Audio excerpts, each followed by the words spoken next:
This is my second ever coding stream. It's a little bit early today.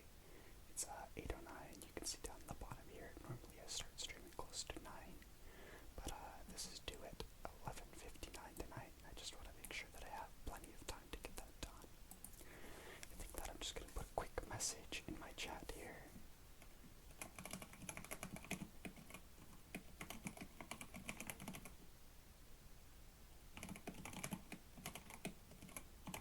Feel free to ask any questions or give any advice. I'm new to streaming ASMR and would love to have your feedback. Perfect. I'll go ahead and just pin that. And that's up now. Perfect. Alright, so I'm just going to read over the assignment description and requirements, as well as the instructions for how to submit it, just so I can get a better idea of what I'm looking at here. You have been contracted by Figs Unlimited, a company that runs a global marketplace for fig-based jams and jellies. Exciting. They have a pretty sizable database of transaction history and have contracted you to write some code that will help them gather some information from this data. This project will be a test of your fledgling JavaScript abilities. I started learning JavaScript when I was 14 and a half, 15 years old around that time, and I worked just in vanilla JavaScript for about a year or two. I developed several different Canvas HTML games, worked on some websites, never did anything really computationally impressive, or really worked on any bigger projects, but once I was 16, 17, 18, I started working on Node.js applications and learning TypeScript, but that was 2 years ago now, and I haven't really touched JavaScript since. I've been mostly working in Python, C#, and C and Java, so hopefully I still remember quite a decent amount, because it looks like we're going to have one of these assignments due about every week. So the objectives are to write a JavaScript program that checks out, implement a use of higher order functions. I believe a higher order function is like a function nested in a function, like one that creates another function.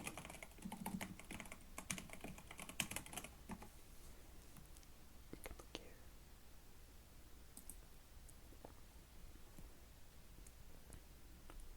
Right, yeah, so we're taking a parameter input for one of the functions and we're putting that as another function that we've also defined.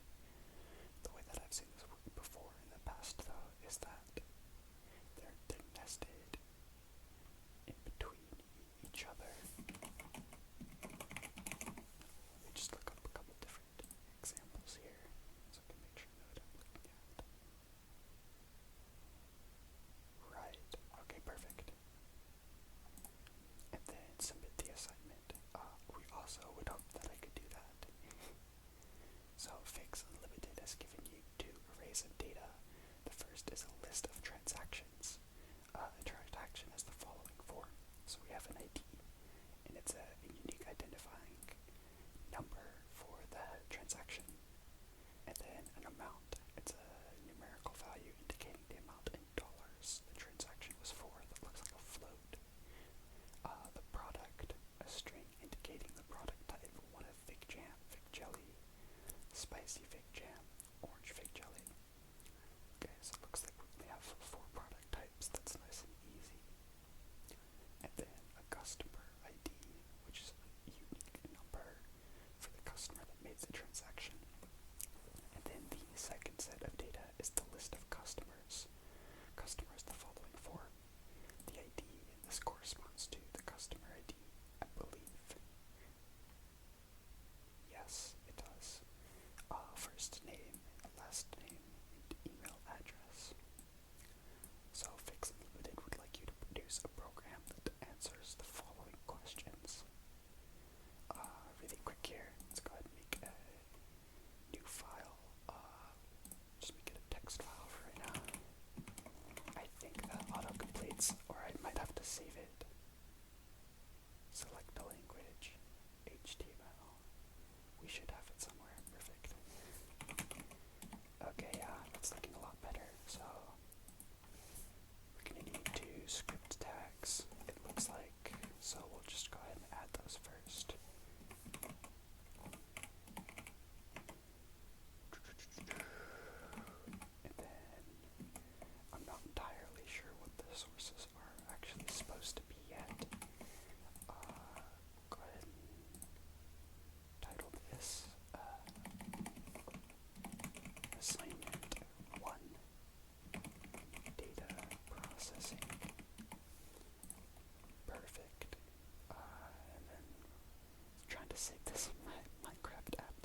No, I can't. Does that have to be the file? Yes, okay. And then we can inspect the fancy console, because I do this a lot in testing, so that's all showing up. It's good. It's very, very good. So I'm going to go ahead and keep this console on this side of the screen, and then I'll keep the instructions. Oop, I shouldn't have done that. I'll keep the instructions on the other. That way, when I alt-tab, I should be able to just look back and forth between the two of these. Alright, perfect. I'm gonna finish reading the instructions now, just to make sure that I'm actually doing everything the correct way. That's always pretty important, especially for bigger assignments like this, because they can get somewhat complicated. So first we're gonna say how many invalid transactions are there. So let's go ahead and I'll just close this out for now. I think we're just gonna do chicken scratch for like the first little bit. So, that's interesting that it got rid of my side panel. So first we're going to be, it's a higher order function, so how many invalid transactions. So find the number of invalid transactions, and it's invalid if the amount is 0 or missing.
guess it's an array, a list of strings.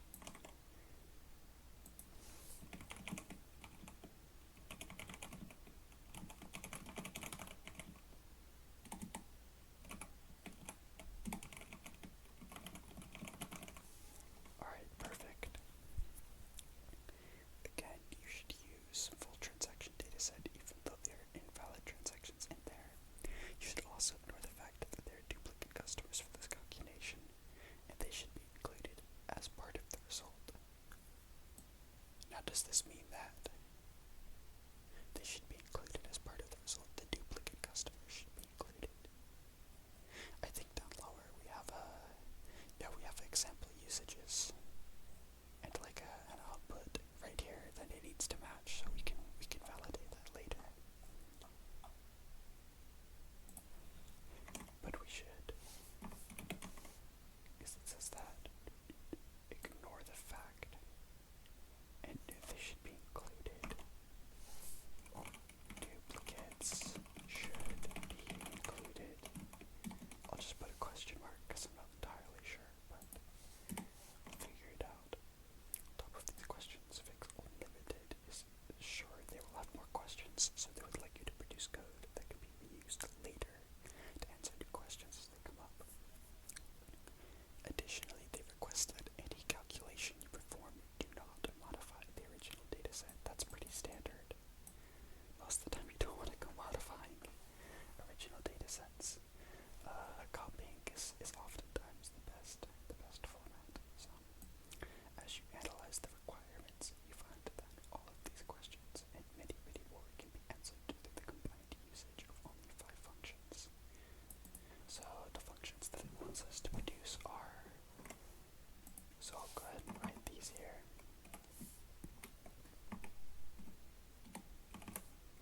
Say functions to produce, and those functions are filter, find the last, map, pair if, or pair lf, excuse me,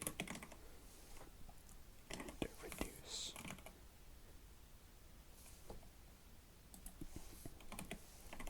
Alright, the following section explains each of the 5 functions. Alright,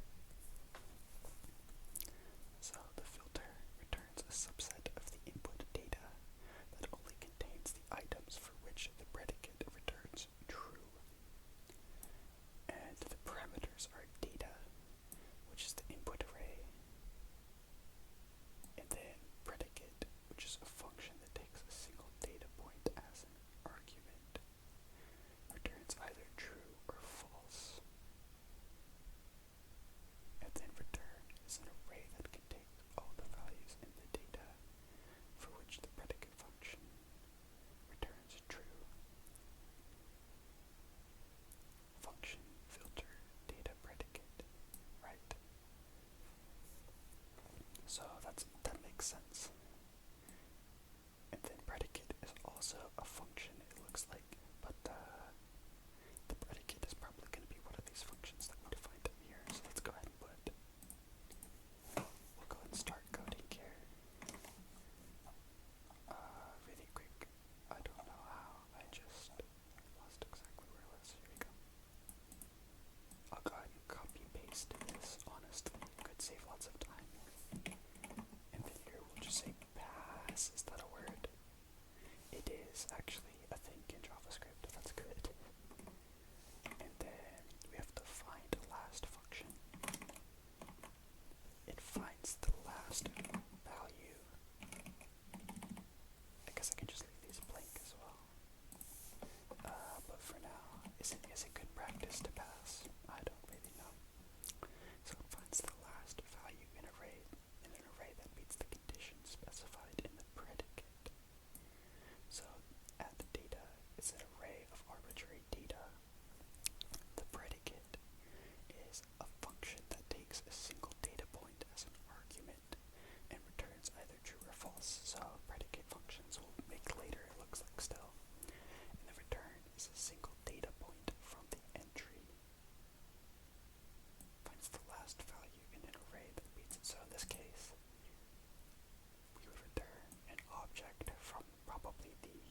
list of sales.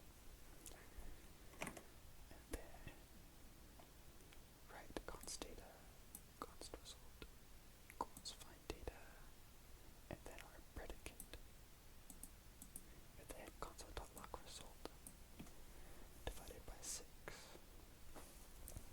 Assuming that's a comment. I don't know why I thought it was a modulus.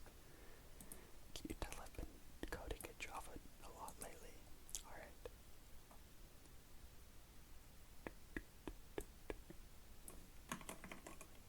And then we also have a map, and this is going to create a new array based on the input array. Assuming the input array, where the value at each position in the array is the result of a callback function. Creates a new array based on the input array, right? That checks out with the data input, where the value at each position in the array is the result of a callback function. So what's the callback function? The callback function is a function that takes a single data point as an argument and returns a new value based off the input value. Okay, so we're just processing everything, and then we're returning a new array of the callback function results. That's simple enough. Also pass on that for now. Right, where we have data, tuples is map data, and then the callback is x is equal to or greater than x times 2. So just check if it's negative, doubles.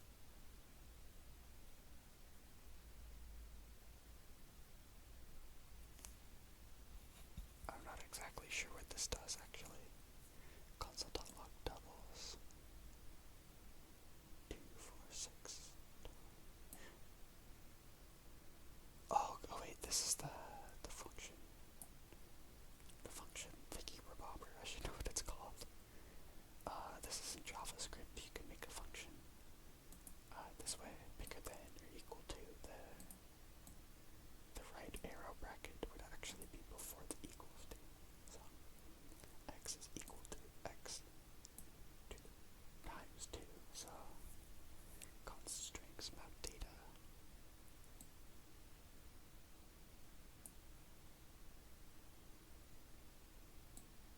Const strings in there. Perfect.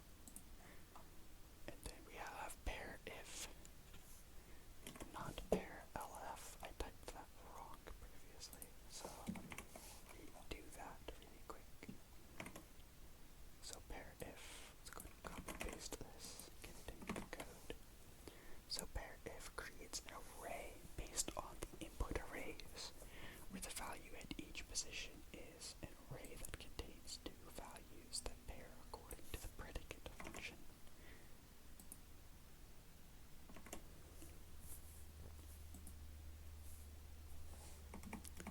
I don't think that needs to be like that. So let me read this again. It creates a new array based on the input arrays. Input arrays, there's two arrays, where the value at each position is an array that contains the two values that pair according to the predicate function. Right, so data 1 is an array, data 2 is an array, and then predicate is a function that takes a single data point from each input array as an argument and returns true or false. So the example here, we have labels positive and negative, and then we have numbers. And then we say pair if labels nums, and then we say label num into the function.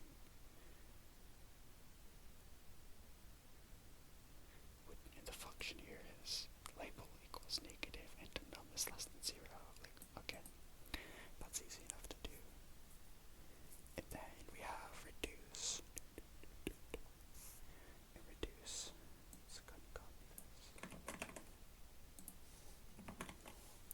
Reduce creates an accumulated result.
resolution.javascript file. You can verify that you have the data set by just logging each of the variables out. Right.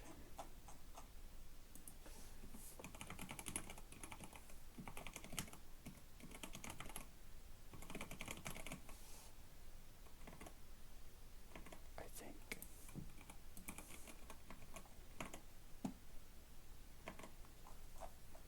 transactions and customers, right? Yeah, transactions and customers. We don't need to do imports because JavaScript is goofy like that.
to say filtered array. Excuse me, we're going to say if predicate data I. So if the predicate at the current index of our input array is true, then that means that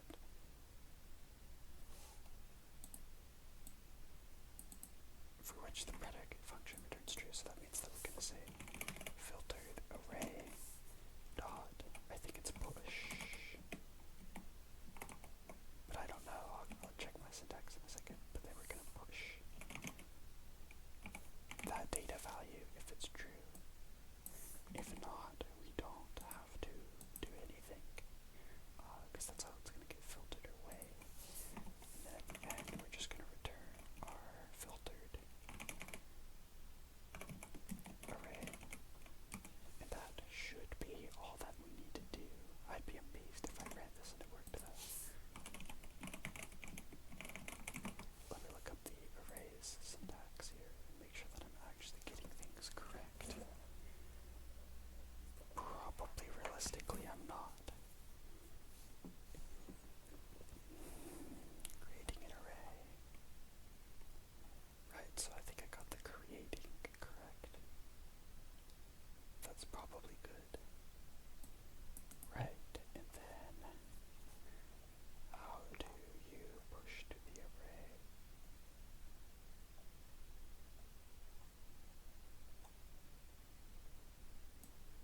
Car.length. So that's correct. Good to know.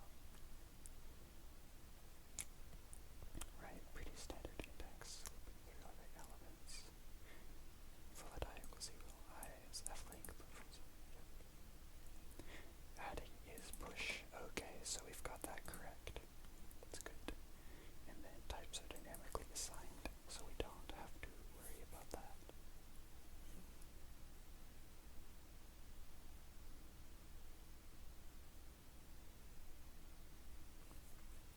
That should work pretty good, hopefully. Let's go ahead and test this now and see if this works. I'd be pretty surprised if it did. So we're expecting result 246. So it went ahead and saved. We're gonna refresh and inspect. In the console we get 246. So that actually looks like it's working correctly, which is good. So we'll go ahead and leave that for now.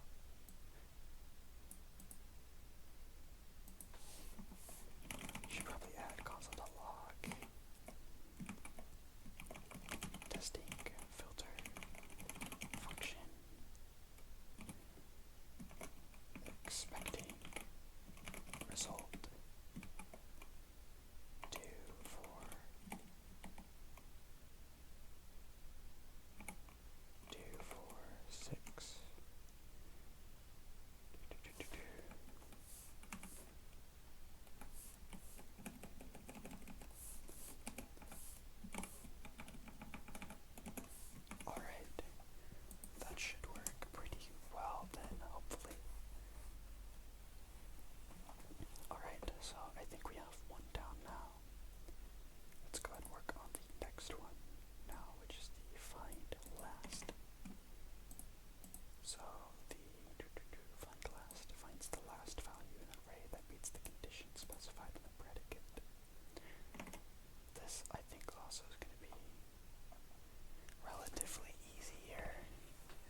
save the file.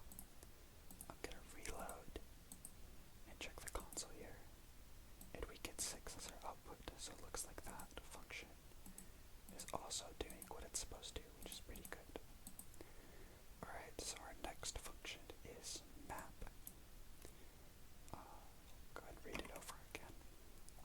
So map creates a new array based off the input array, where the value at each position in the array is the result of the callback function.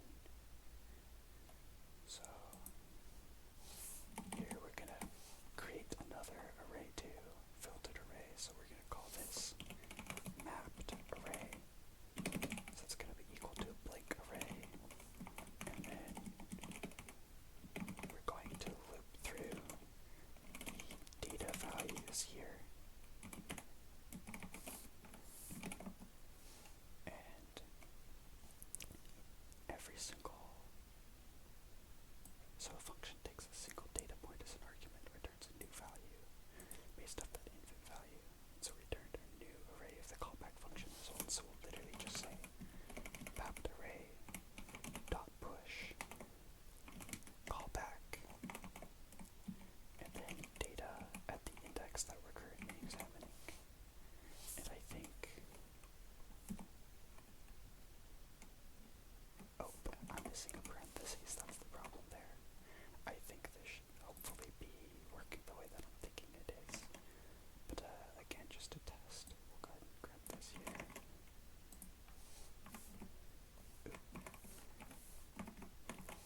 Go ahead and paste this here. And then just rename all an option. I don't refactor, I don't normally inline variable. Nope, I don't normally use this IDE. So we'll just say mdata, mdoubles, mdata, mdoubles, mdata. I normally use Visual Studio. Like I said, it's been a couple years since I've worked with Java. I'm surprised I'm remembering as much as I do. It's a good sign. So we'll say console.log testing map function, and then we're expecting results. This is the first result that we're expecting, and we're also expecting this result here. And now this is having problems for some reason. Oh right, because this is turning them all into strings, so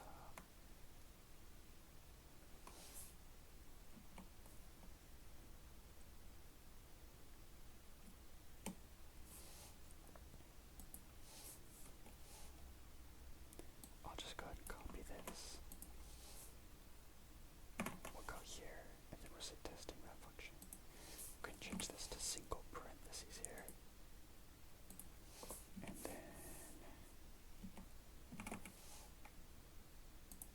this feels so wrong, but this is the way that we're gonna do it, I guess. And we'll replace this here.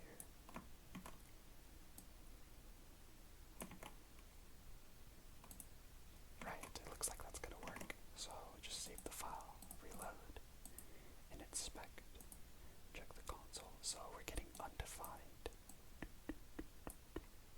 That's not good. It's not what we were looking for. So let's look here what might be happening. So we're definitely pushing data in. Map data. And then we're saying I times 2. So callback data I. I feel like that should be, ooh, that's funny. I just forgot to return it. That's not the biggest deal. Easy fix.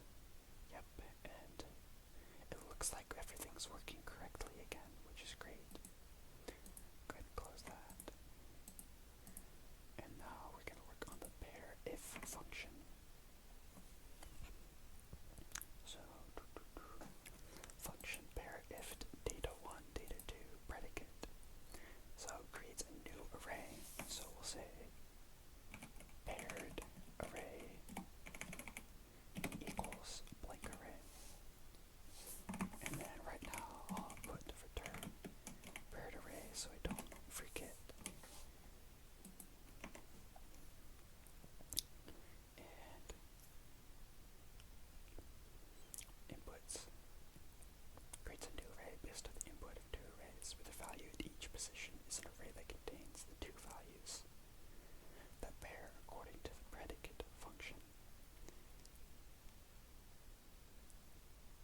let's see, if predicate data1 I and data2 I, which is just comparing the values that are currently examined index, and if both of those match the predicate, then our paired array gonna go ahead and push data1 I and data2 I. It's a relatively simple function as well. Go ahead and copy paste the example usage, put it into the program. So PI labels, PI nums, PI pairs, PI labels, PI nums, and then PI pairs. Console.log testing function pair if expecting x expecting, I can't spell sometimes, and we're expecting results, the results that we're expecting. Let's go ahead and quickly change these to single ticks here so we don't accidentally make an escape sequence. Wouldn't be very good.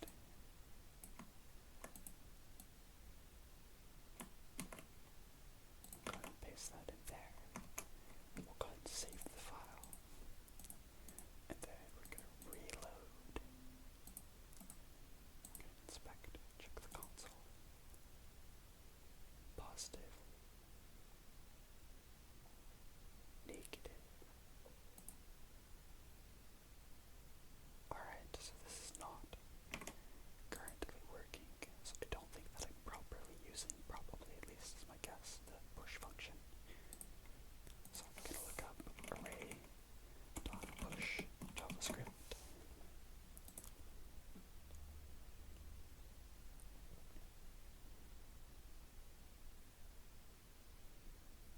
Chickens, cows, dogs. Yeah, so pushes these separately. So I need to figure out how to push them together.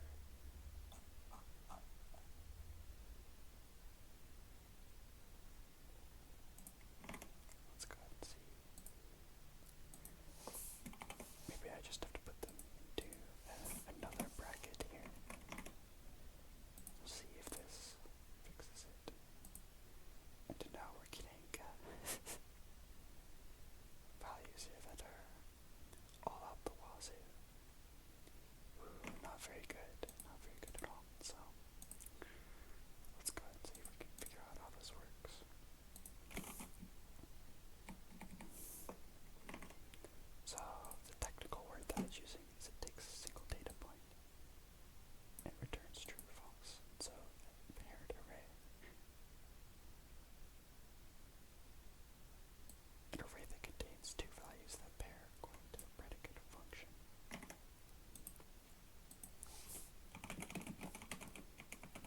How to push two values to the same index array dot assuming the same index JavaScript.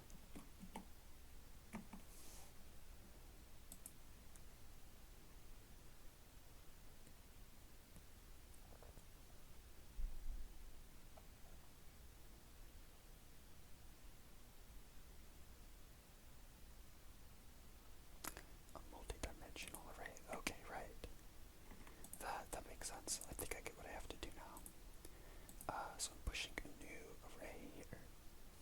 We're just going to make a multi-dimensional array. So we're going to say data1 is our first point here, and then data2 is our, assuming data2 is our second point here.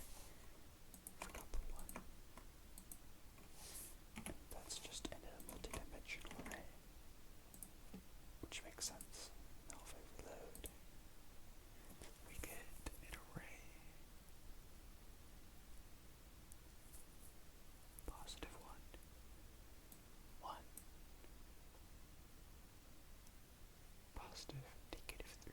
So something's not matching up with the results here. So let's go ahead and look.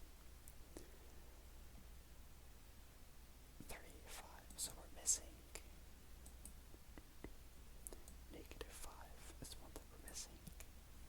And then we're also missing +12. I do wonder why that might be. PI labels positive, negative. Oh, interesting. So these are different length arrays. That's probably the reason why those are not functioning correctly.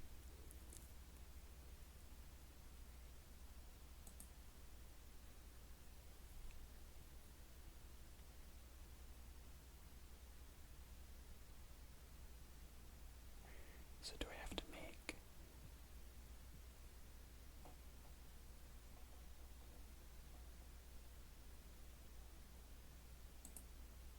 okay, wait, I think that what I have to do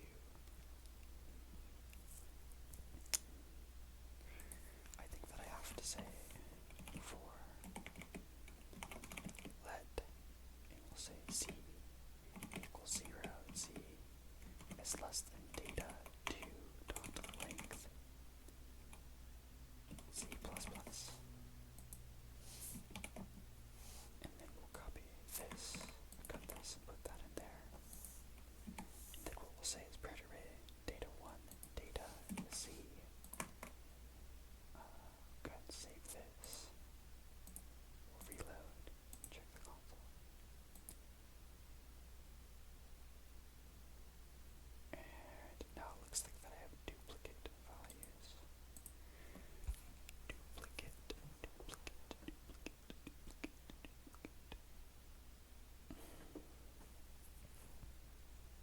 Which is not very good either. So let me read this more closely because I think I'm missing something here. I probably have to be. So we're going to create a new array based on the input arrays with the value at each position. It's an array that contains the two values that pair according to the predicate function.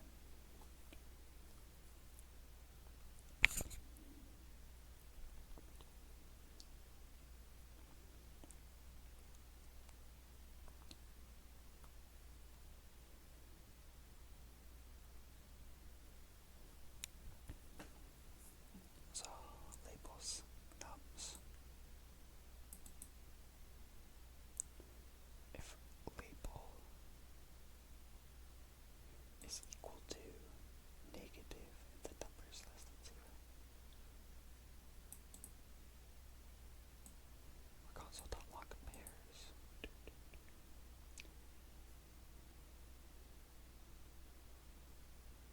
See, the number values here are 1, -3, 5, and 12. But in our console.log, 1, -3, 5, and 12, 1, -3, 5, and 12. We're looping through these twice.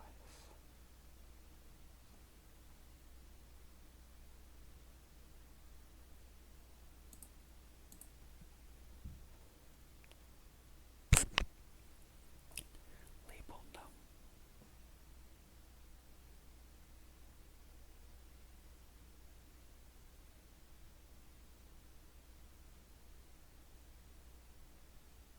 Oh, that's interesting. So it looks like what the problem is that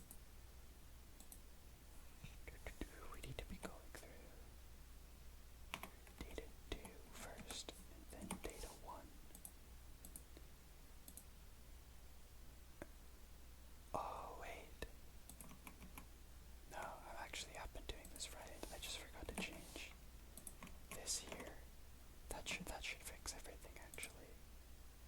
I think, at least. Let's go ahead and reload.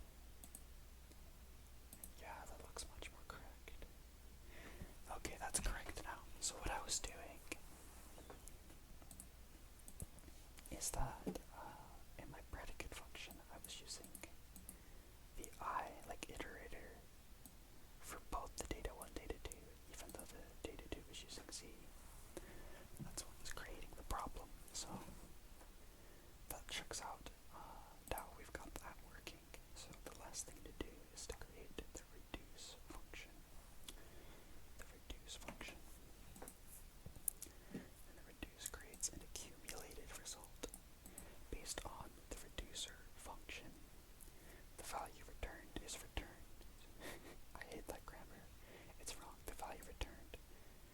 is the return value of the reducer function for the final iteration. Right, so, ooh, I just popped my back. I wonder if you could hear that. So, the sum is equal to reduce nums value accumulated result equals value plus accumulated result 0.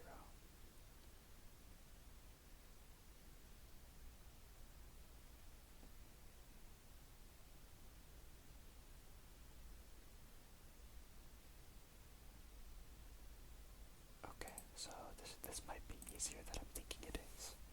So say for initial value,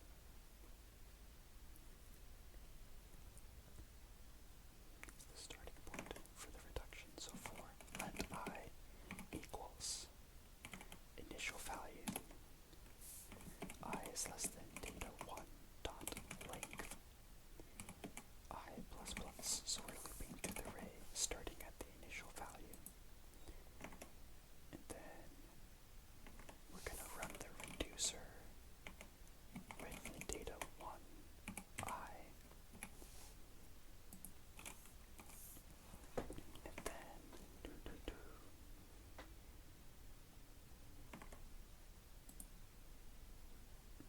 we gotta say, I think actually,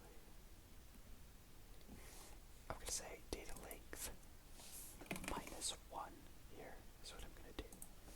And then that way down here I can just say return reducer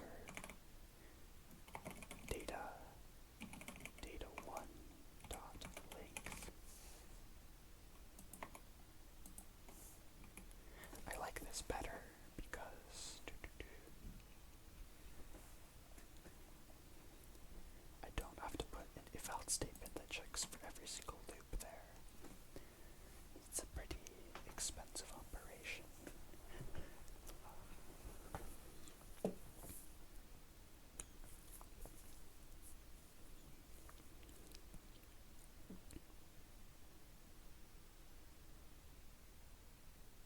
Oh, and the result of the reducer from the previous iteration.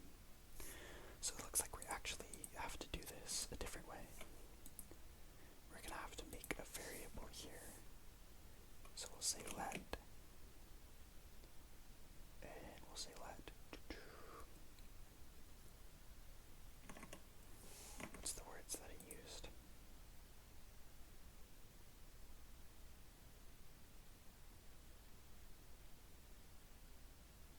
Let previous.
previous plus reducer.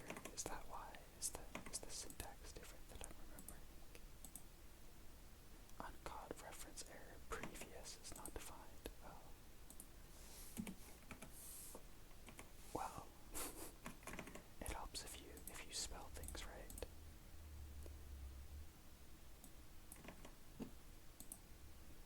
Let's go ahead and copy this really quick because I realize we're testing this twice now. And then we're expecting the results. 15, evidently, so I'll just copy that. Let's see what could be wrong here. Equals previous plus reducer. Data 1 previous.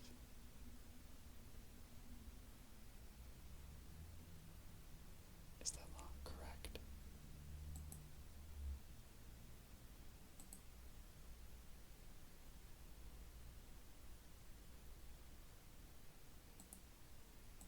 That's definitely not correct. If I just say temp equals reducer and then I say previous equals temp, does that fix it? No, it still doesn't. So we're expecting 15 and we're getting NaN, or not a number, which is not good. Oh, so we're letting I equal the initial value. We're reducing, so we're saying nums. This and 0, so we're starting at index equals 0. Then we're looping through, which is good.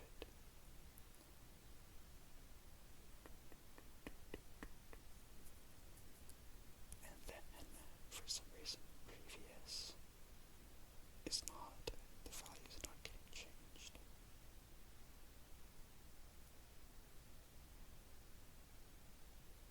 Value and then accumulated results. The value is data 1i, that's correct. The previous result is the accumulated result, right? Let's go and say accumulated equals. If I do this, does it still work?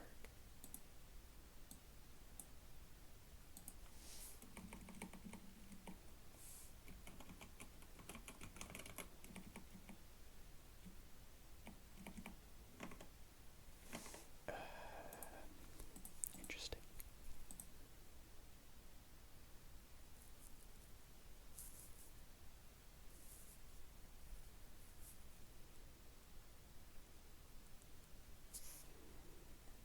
Equals value plus accumulated result. Is this always going to be an integer? We'll say accumulated equals 0.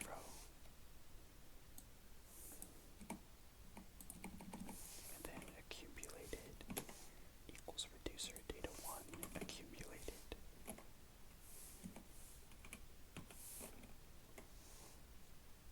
And now this should work for, that's my assignment page, my bad. This should work for at least the first one, right? Uncaught reference error, previous is not defined, I'm still using previous. Oops, right here we're returning accumulated, now not previous. 10, and we're expecting the result 15. So something is definitely going on here.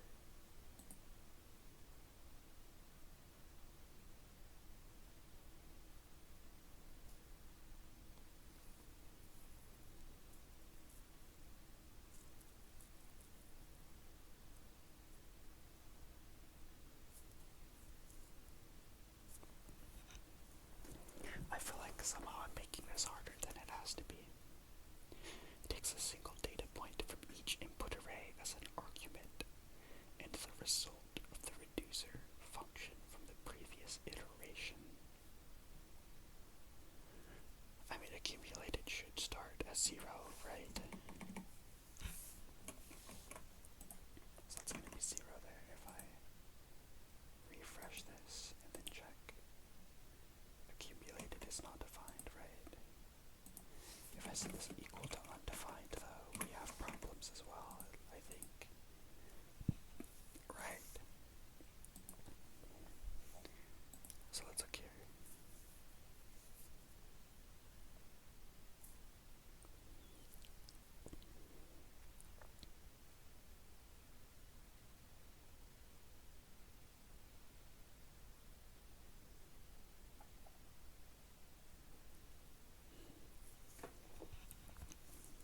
All the other ones went off without a hitch, so I guess it makes sense that one of them's going to be slightly annoying. It's unfortunate, though.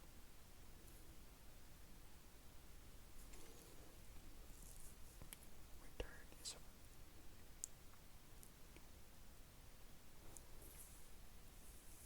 return value for the final iteration. That makes sense.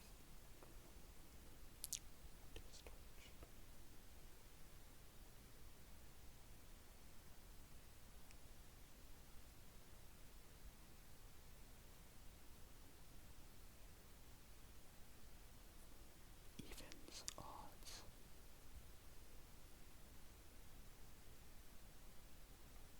Reduce nums, the value equals nth degree. So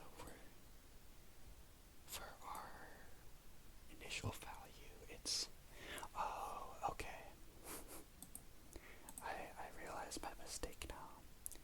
What I've been doing wrong is the initial values and where we're starting the index. We're always looping through everything. The initial value is for the accumulated. So this is gonna work now. I'm very confident.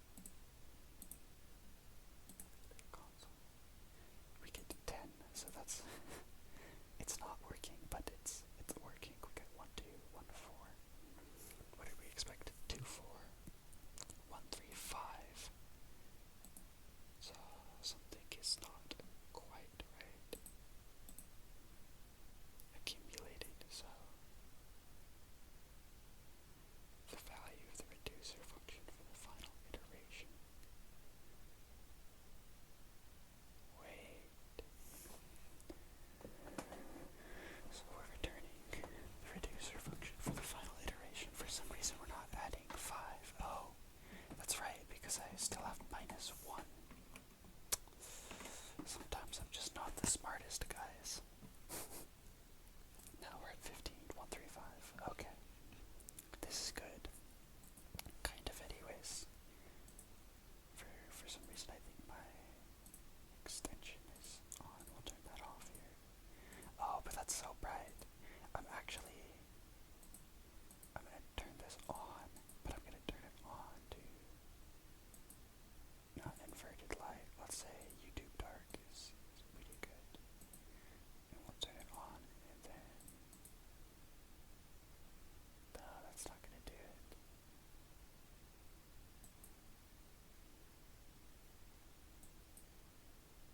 Perfect. Now we're looking at a nice dark screen, as it should be. Alright. Filter, find placement. Okay, so what we have so far, I'll just go over it and explain. Obviously, we have a basic HTML file that's loading in. Right here, our data set, which is just a really big, bulky file full of all sorts of different data. And then we have a bunch of high-order functions here that are used to process all of our data in a way that hopefully makes sense and is useful to our fictional customer, Fakes Unlimited. Dodgerdem. Oh, it's gone so good. Hopefully you haven't been here for too long. You just barely said that. It'd be really unfortunate if I missed your comment. 9:25. Oh no. Okay, you just barely said that. That's good. No, it's going pretty good.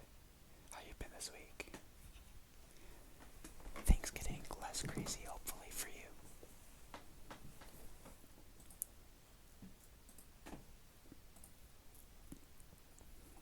Yeah, so now we have all of these different functions. We validated that they worked with some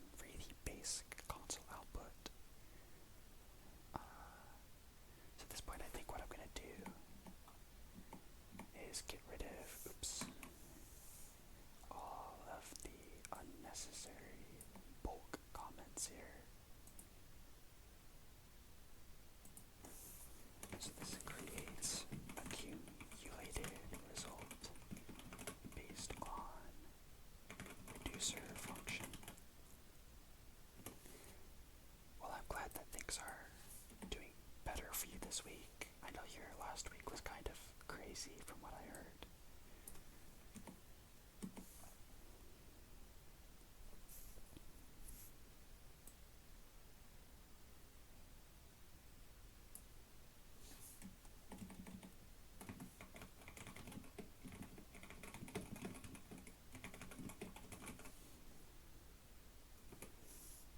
Never seen ASMR coding. That's a new genre.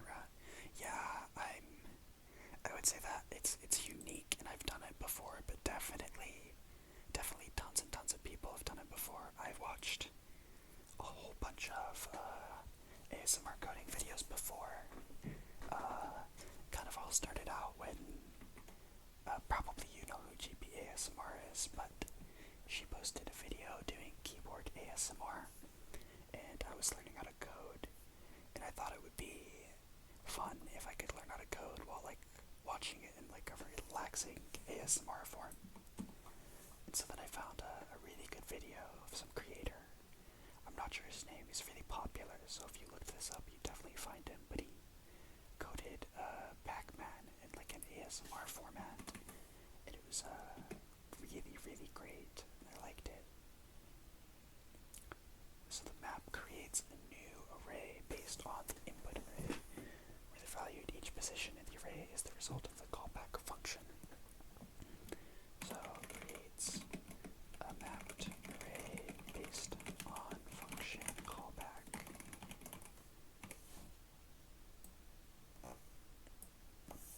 That's a great question, Dodger Dim. So basically what this is, so first of all, it is homework. That's why I'm streaming this as opposed to Minecraft, because I do have to get this done tonight by 11:59. It's like only 9:30 though, and I think most of the way done. But what it is, it's an assignment called data processing, and we are hired by a fictional company, Fix Unlimited, and they've given us this file of all of their different customer data, and so it's split into two sections. We have the transactions, is what it's called, and each transaction has an ID, an amount, a product, and a customer ID, which is the customer that purchased it.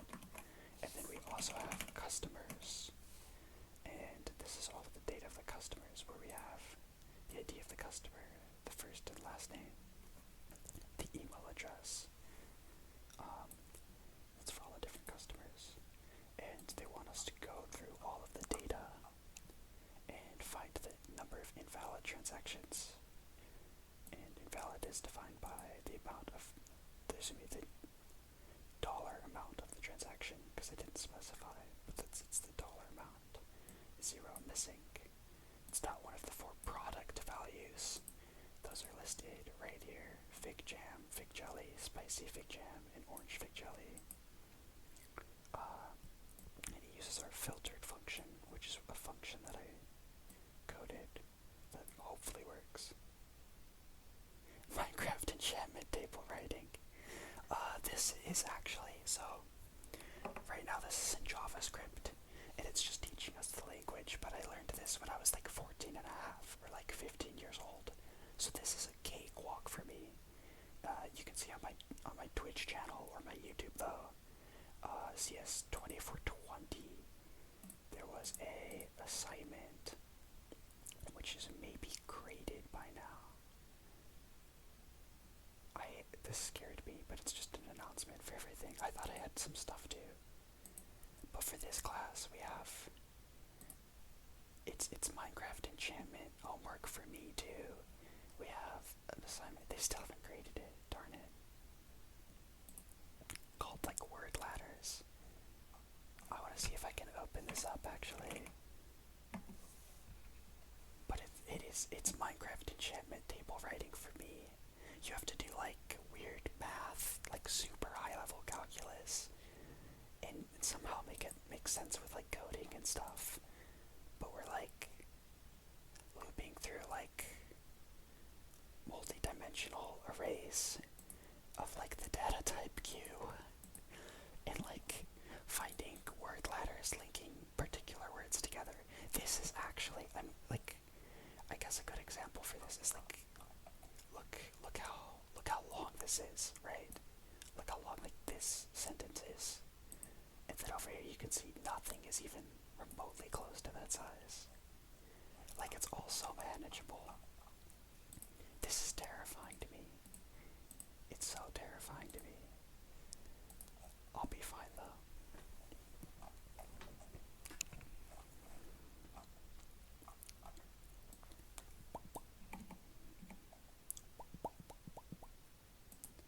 The homework been pretty good for you, Dr. Tim. A particle accelerator, yeah. That's probably my next assignment, Dr. Tim. They're gonna ask me to code all the stuff required for the particle accelerator.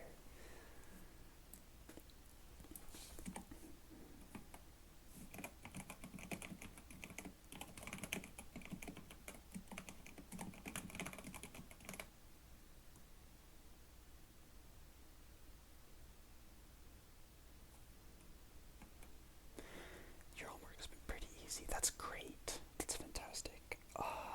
You were thinking about civil engineering, right? Or am I thinking of someone else?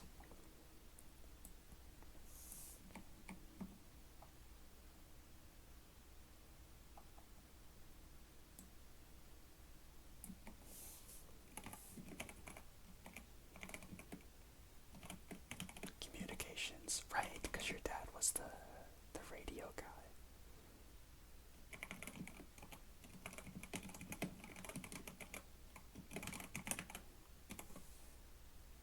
I don't know why I was thinking civil engineering.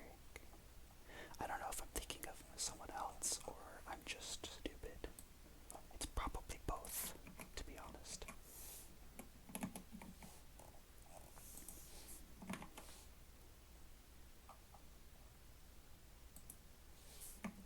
I feel like communications majors, like they would have it really easy going for the first like 2, maybe even 3 years, but then there'd just be some really random, like niche history classes or something that you'd have to take. I also feel like I would hate it just because like I can't do public speaking. Like, it's so hard for me to talk to like more than one person at a time.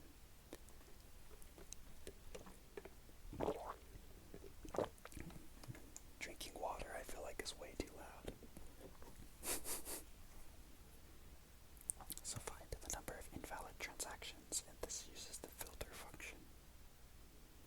So probably what we're gonna do here is we're gonna have an array. Mouth sounds on stream. No, I could do that though. Could give you some samples. Do you have any advice for like what to do?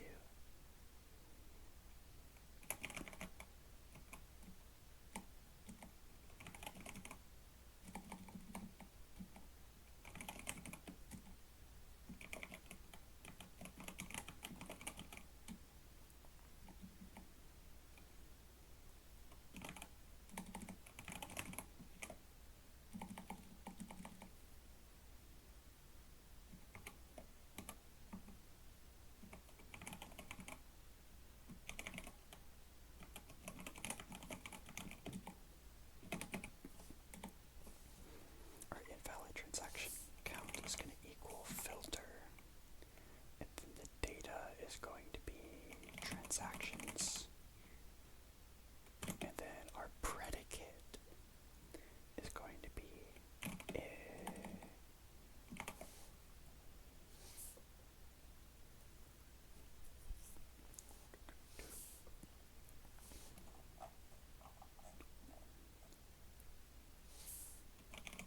data.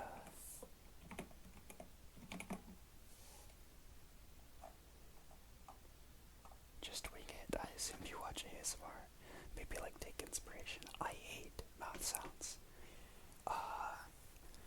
Not necessarily. Well, let me elaborate. Like, mouth sounds themselves are fine. They're totally fine. Kind of, anyways. Like, gentle mouth sounds. I just feel like a lot of mouth sounds. I have this thing. I'm not sure what it's called. There's like a fancy word for it, but I'll look it up really quick. Word for not liking eating sounds. Misophobia. Yeah, that's what it is. I'm kind of have misophobia. Or misophonia. Like, it bothers me, like listening to mouth sounds almost a little sometimes. That, and I feel like a lot of mouth sound videos are overly sexual, and ASMR is like not sexual for me at all. And so I try to keep stuff like that out of my recommended as much as possible. So I haven't seen very much. It wouldn't bother me to like do it, to like make mouth sounds, but I don't watch videos like that, if that makes sense.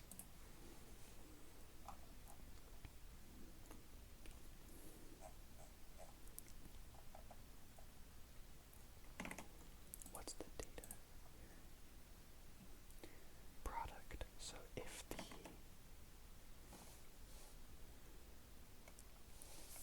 data dot amount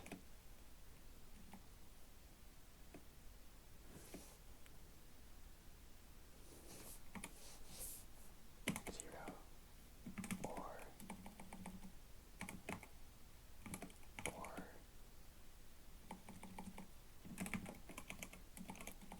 data dot amount equals undefined.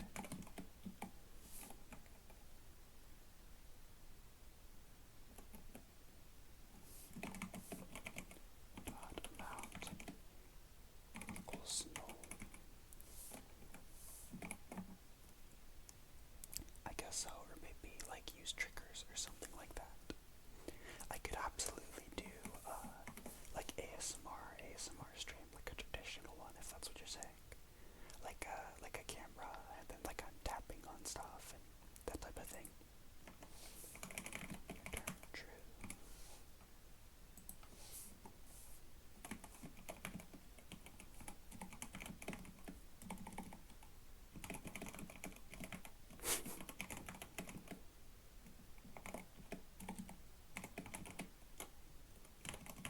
Yeah, I don't really care about showing my face.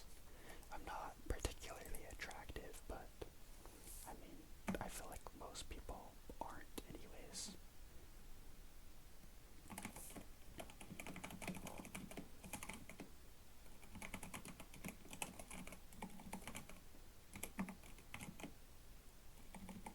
We'll say data if product values equals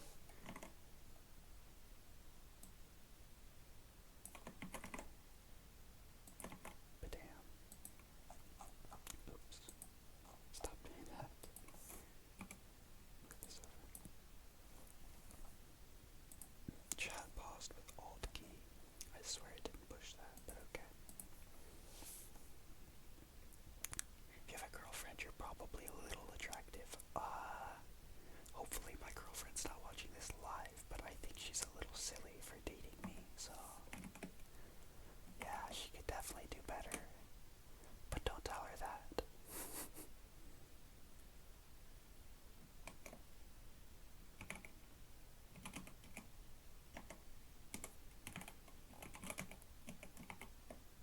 Product values dot includes data dot ins. What is it?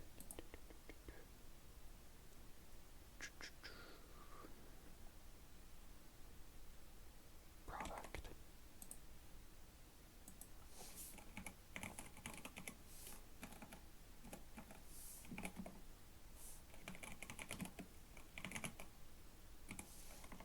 Let's make my alt tab work again, thank you.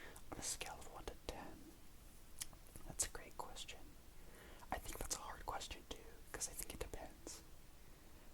It depends, because like, I do go to the gym. Like, I'm not fat. I'm not like the absolute like most perfect muscular build that you've ever seen though either. I think a lot of my physical appearance, or at least my like self-impression of how I look, is based off of like when I last shaved, or if I bathed, or if my haircut's good. So like specifically right now, I've been like just working and like chilling at my house, and, like not socializing and taking school online. So it's been like a week since I've shaved. I haven't had a haircut in like 2 months. I have been showering, but like I don't know. I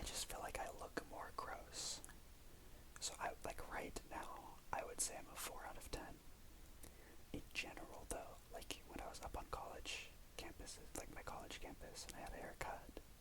I was shaving every like 2 or 3 days. Working out every day. I would say that. And dressing better. That's a big one too. I'm just in pajamas every day now. I would say that I was closer to a 6 or 7 out of 10, if like 5 is average.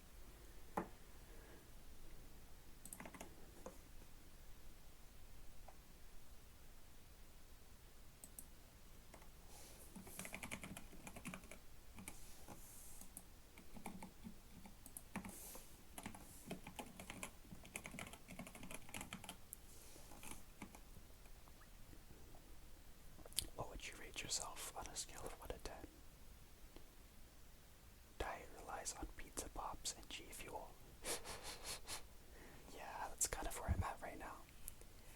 I just feel like saying that, like,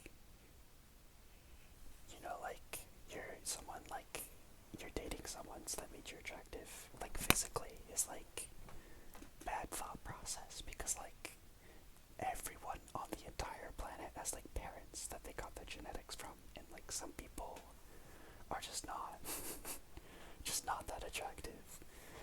I feel awful saying that, but, like, yeah. I think filters just do parameters. Yeah. Like a 6 out of 10. That's pretty good. Honestly, like, above average is like you're chilling. Like if you get above average grades, you pass college. You get out unscathed, it's great. Let's see how the console output needs to look like. Instructions. So I'm gonna say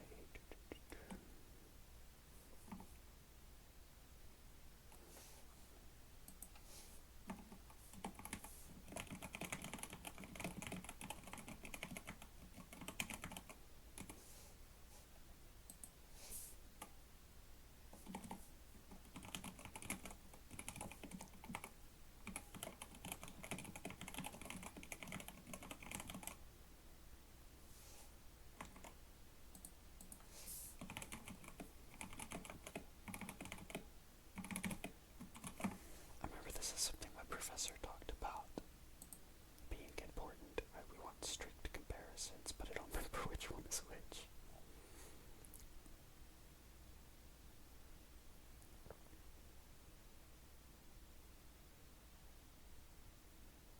Yeah, we don't want to do strict comparisons, so we won't do that. Number of invalid transactions.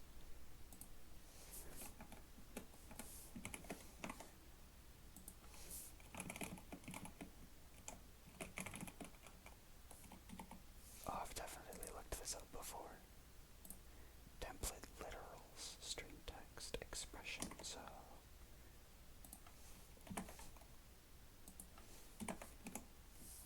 $, invalid transaction count. That looks perfect.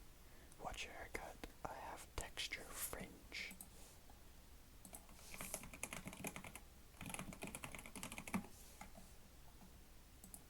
Oh dang, that's pretty nice. Okay, that's good. This is what my hair looks like. Something similar to this.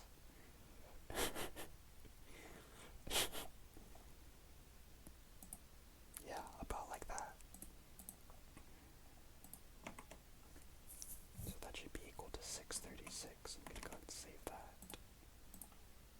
Oop. I'm on the wrong thing. We'll reload. Let's pick the page again. That's not very good. That's very definitely not good. Oh, that is not 636. Oh, okay, wait. But this is returning the filtered, so that actually makes sense.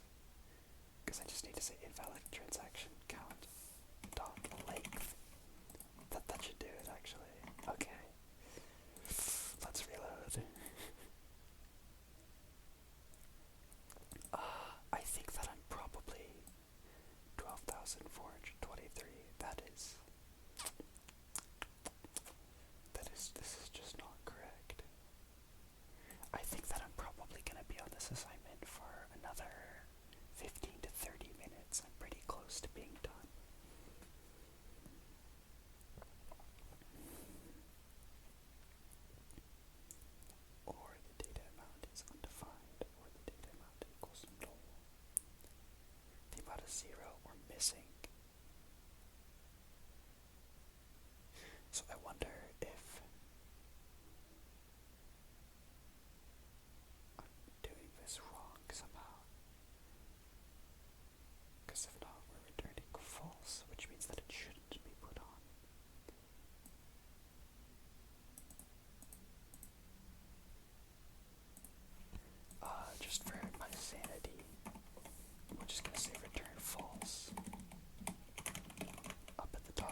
okay. I am definitely doing that part right, which is good.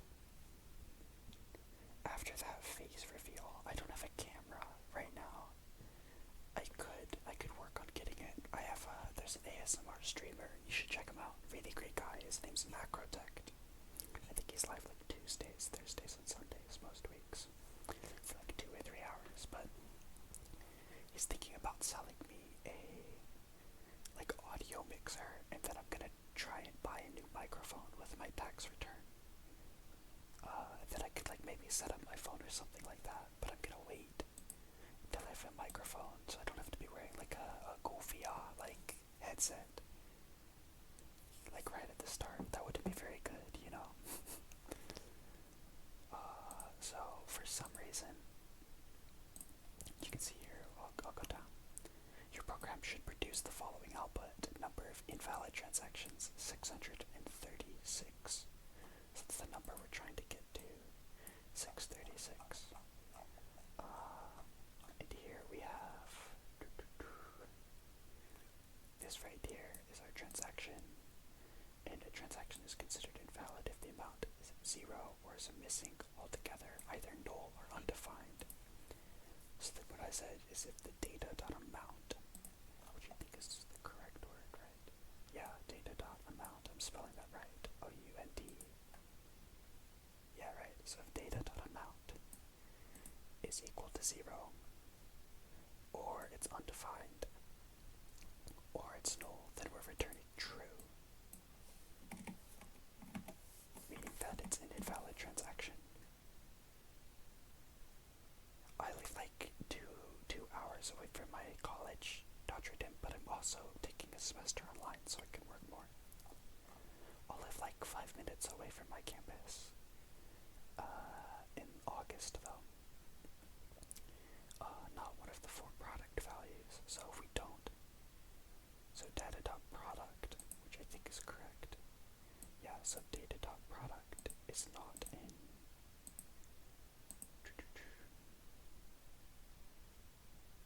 I think probably what's happening is that this is not checking correctly for one reason or another. To test that, I can just say return false here. This should be under 836 now, because I'm not checking for all of that stuff. And it's not under 836, so I'm doing something wrong. If the data amount is equal to 0, or undefined, or the data amount right here, amount is gonna be null because it's not defined. So that makes sense why it's doing that. I'm really bad at spelling. We'll just reload that. 636, was it 836 or 636? 636, okay, that's working correctly now, thank goodness. So a little bit worried. Number of duplicate customers.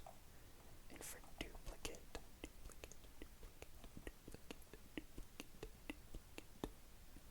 we want pair if. So we can pass the same data for both arguments. So we'll go ahead and write that down here.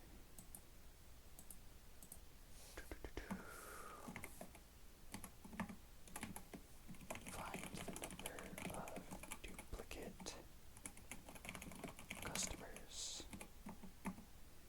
and then oops, comment that out again. And so what we're gonna say is duplicate customers is gonna be equal to pair if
address and different ID.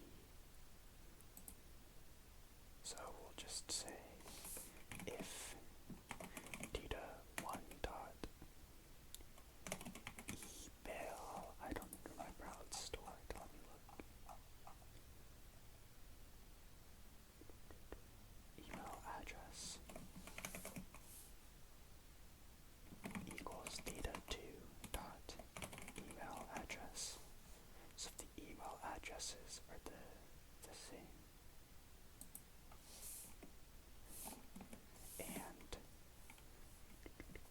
and percent, I forget how to type that, 7, right? Yeah. The IDs are different. So data1 dot ID is not equals data2 dot ID.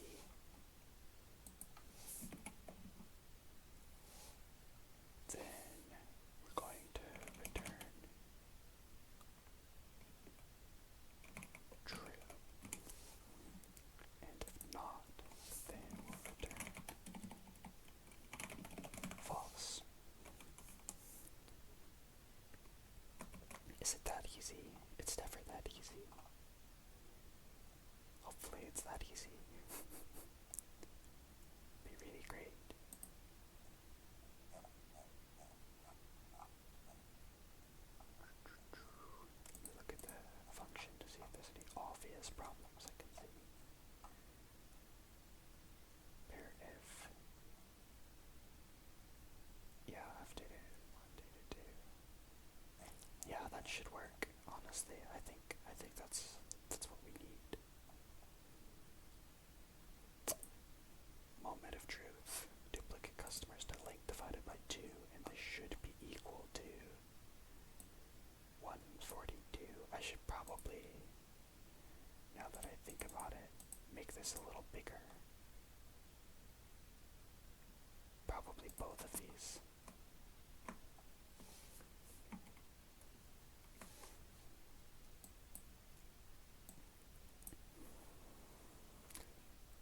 Take a guess, Dr. Dim. Give you a hint, it has something to do with what I'm doing right now. 142. 142. Yep. That's correct. Perfect.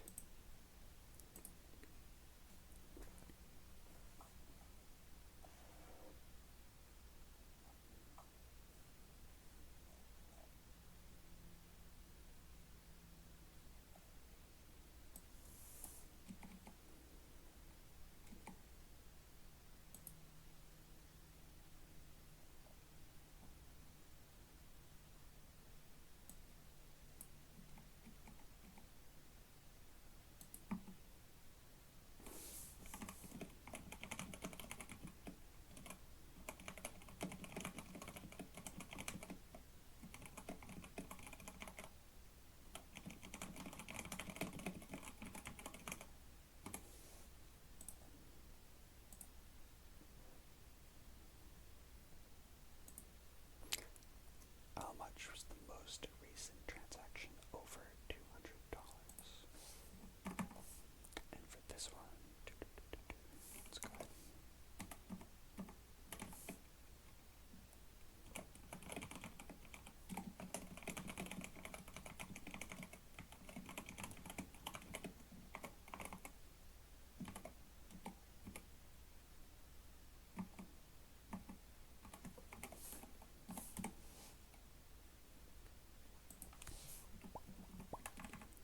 And so for this one, we're going to use the find last function. So we're going to say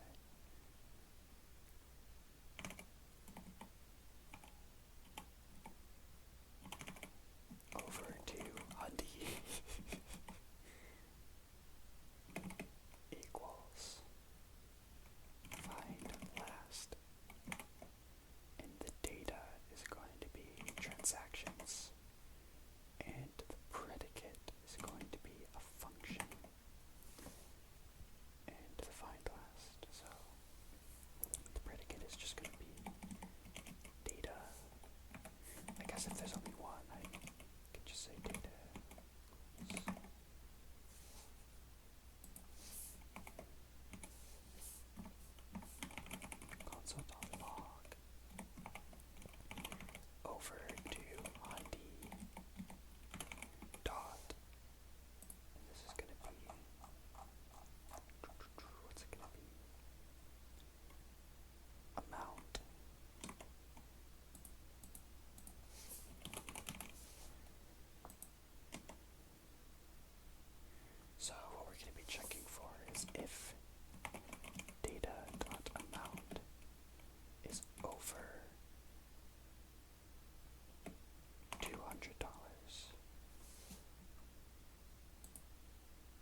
recent transaction over $200. Copy that text there. Why on earth would I want that there? Most recent transaction over $200, and then that's going to be over 200. That amount. Let's go ahead and save that. Run it. Check. 255.225.57. If that's correct, we do want to format this though as a $sign. So we'll go ahead and do that. Just check the console output. Yep. I'm liking that. Liking that a lot. Next.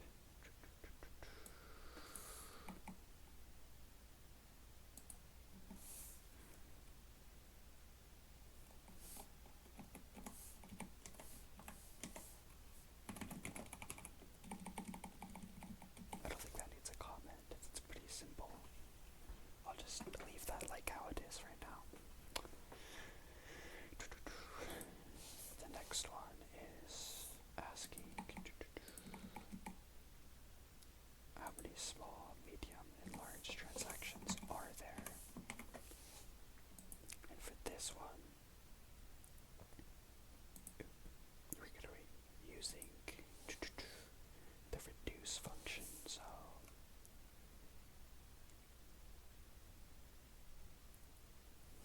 let me go touch up on what the reduce function does really quick again here and make sure that I know.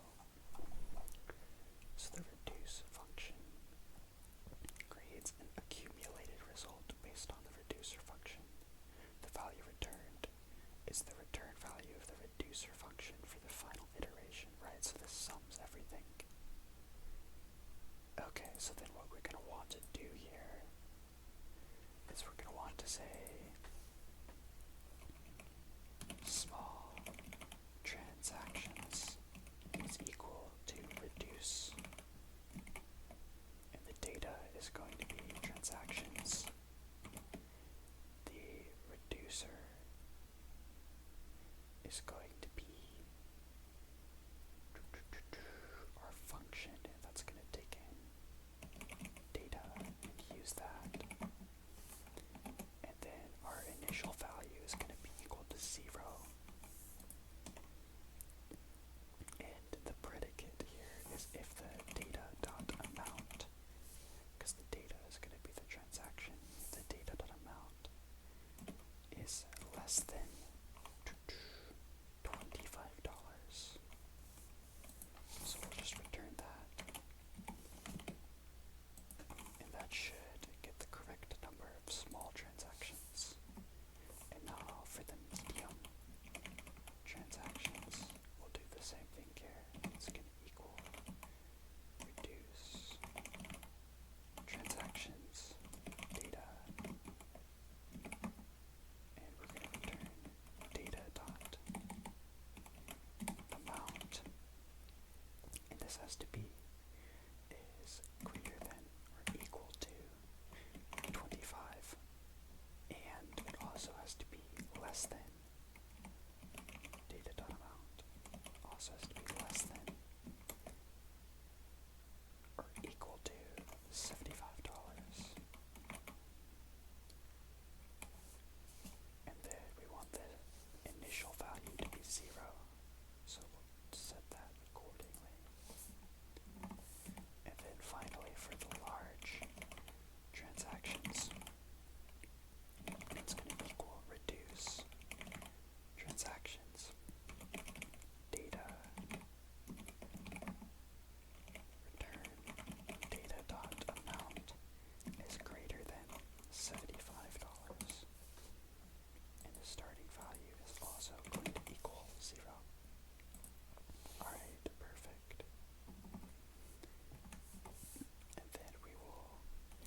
people really, really like spending money here for whatever reason.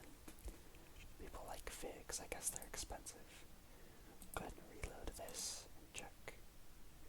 We have false, false into true. Not very good. Oh, so this is an accumulator. So what I have to do here,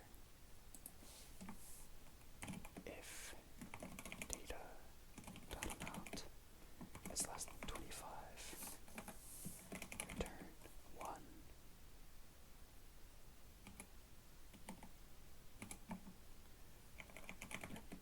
Return 0.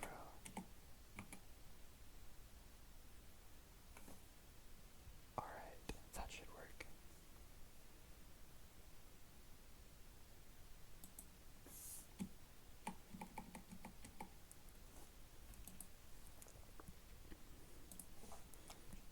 Let's check up on the reduce here. Where is it? Reduce initial value. The reducer is data 1 accumulated, right? So we also have to keep track of the accumulated value. Then we return 1 plus accumulated plus equals 1. And if not, then we just return accumulated. Let's see if that works for just the first one here. It was 1155, 1425. So it looks like we've got some of the logic incorrect here. Right, because we have to filter out the outputs. Ooh, interesting.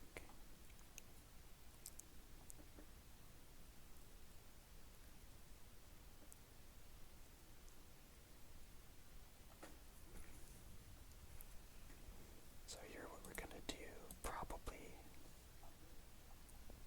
is instead of putting in transactions, we can put in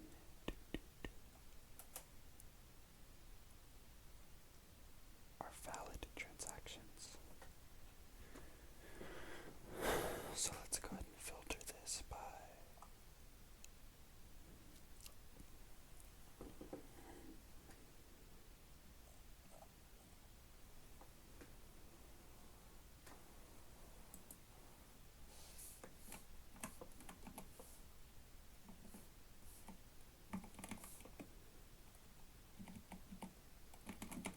only use valid transactions.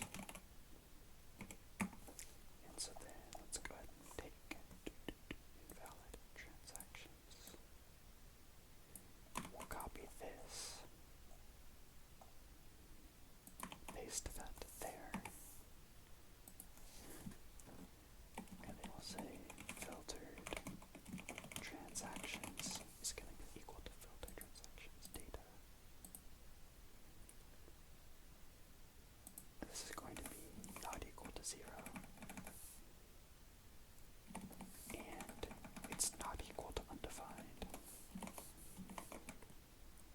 And it's not equal to null.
say if data.amount is greater than 75, meaning it's a large transaction, then we'll return our accumulated plus equals 1 to add to the total of large transactions. But if it's not a large transaction, then we just want to return what we had before without adding to it.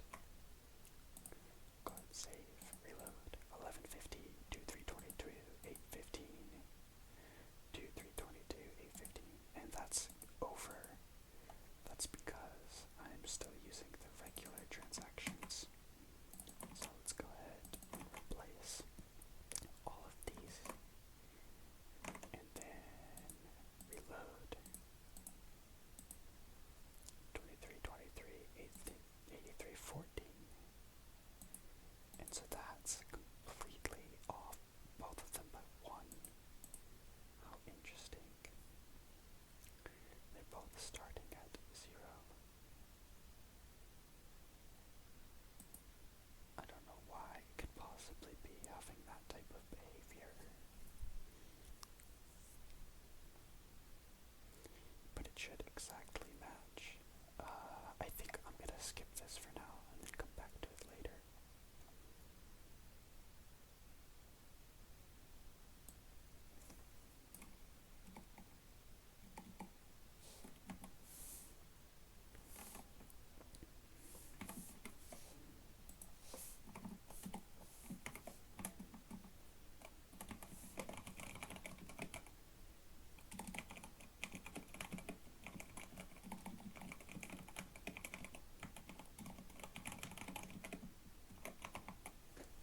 Alright, that should work correctly now, hopefully. So it's going to store as a list of customer objects, and it's going to list the strings of the customer's first and last names.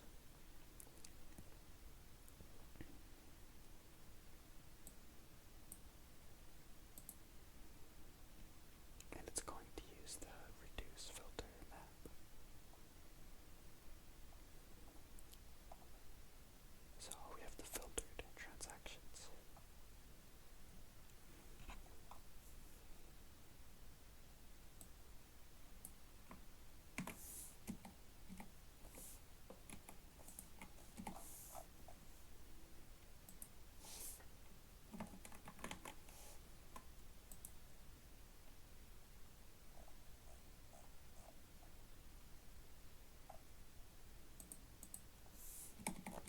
So for this one, customers that have at least one transaction over $200.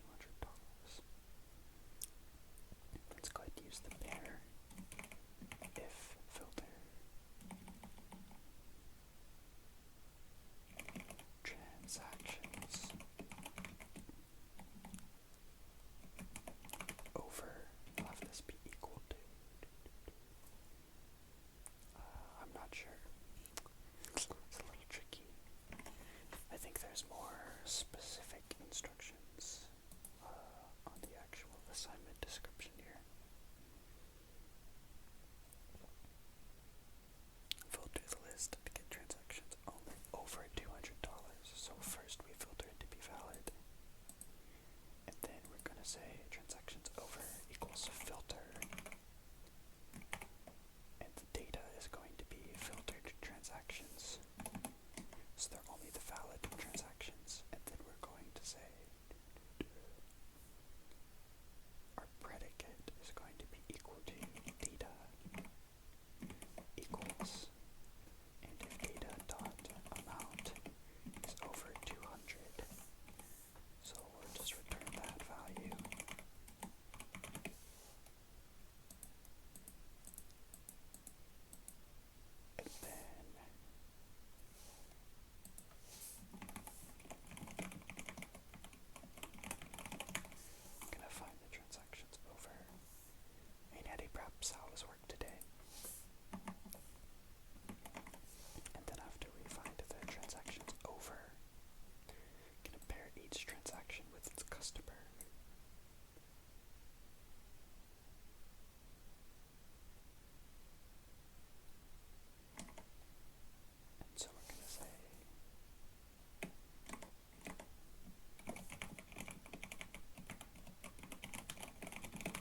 say that if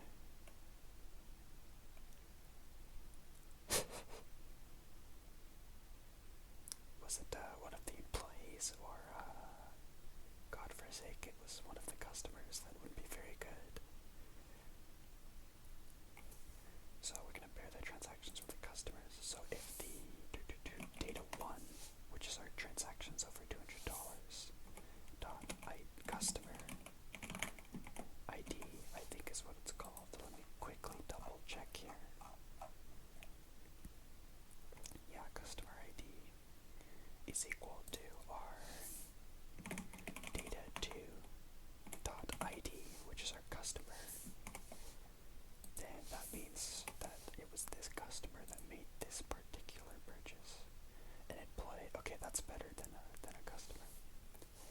So if an employee made this, if a customer made the purchase, then we're going to return true. So we'll say true, return data1 customer. Right, hopefully that works the way that I think it should.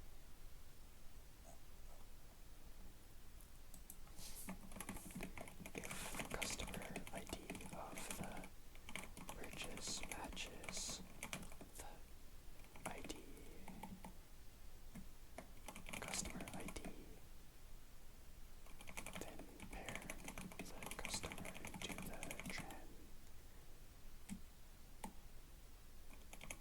transaction.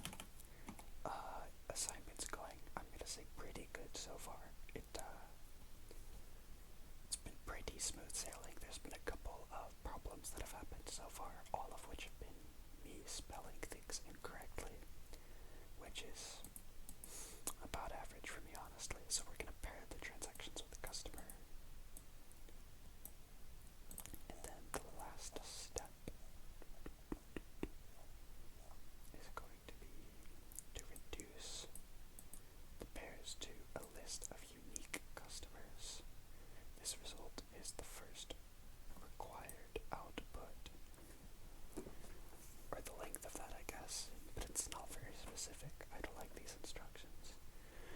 I've been doing this assignment for about as long, in fact exactly as long as the stream has been running, so at this point I think about 2 hours and like 10 minutes, something like that. For this one, you're allowed to use the array.includes method. For example, accumulated.result.includes customers.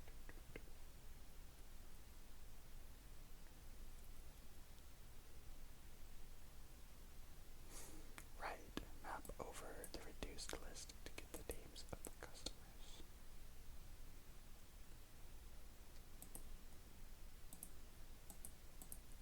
Okay, so that actually does kind of make sense.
It's data and accumulated. Okay. And then the starting is going to be the data type, which in this case is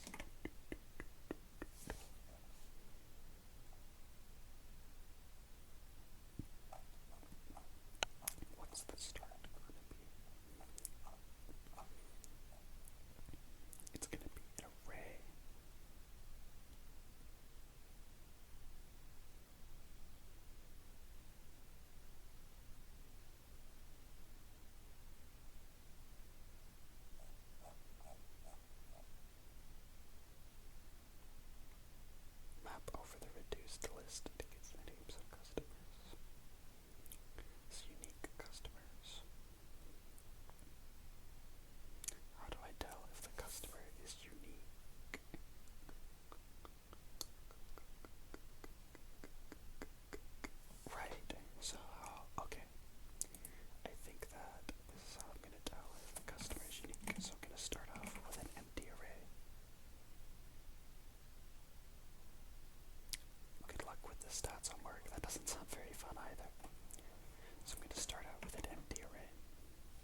let's try that.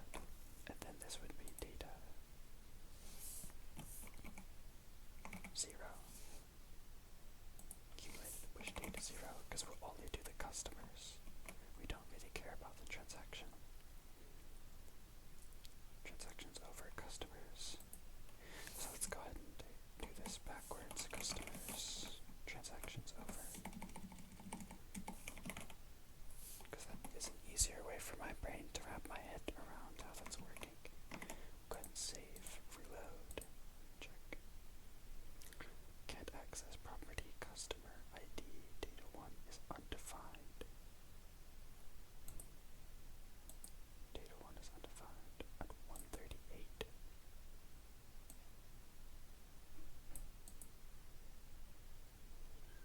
Right, so I have to say data2, data1. Maybe that's the problem. It's always a good thing to check. ID and data1 is not defined. That's not very good. Let's go ahead and look here at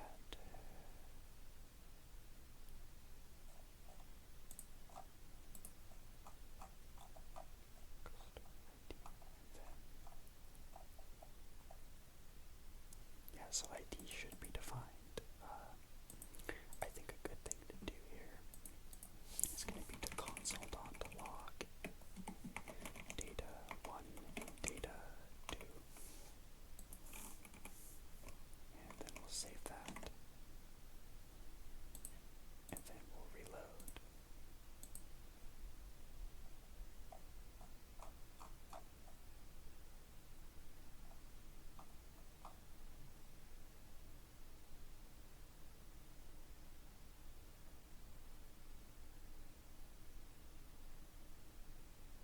So it looks like we're kind of printing a lot of stuff right now, which is not super good. It should definitely not be an infinite loop like this. But the first object is the customer, and the second should have the customer ID. So data2, customer ID, data1.id. Data1 is the customer, so data1.customer ID and data2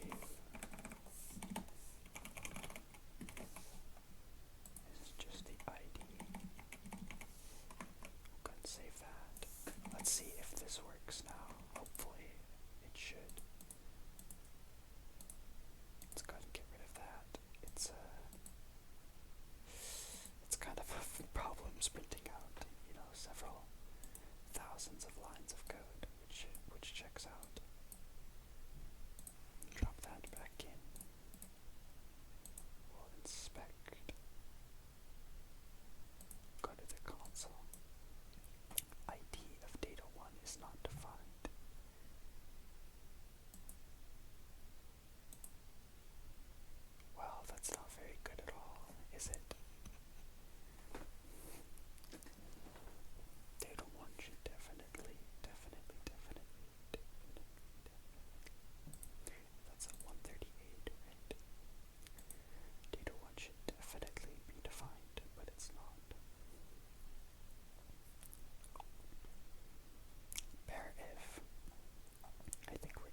sometimes though. Couldn't tell you why.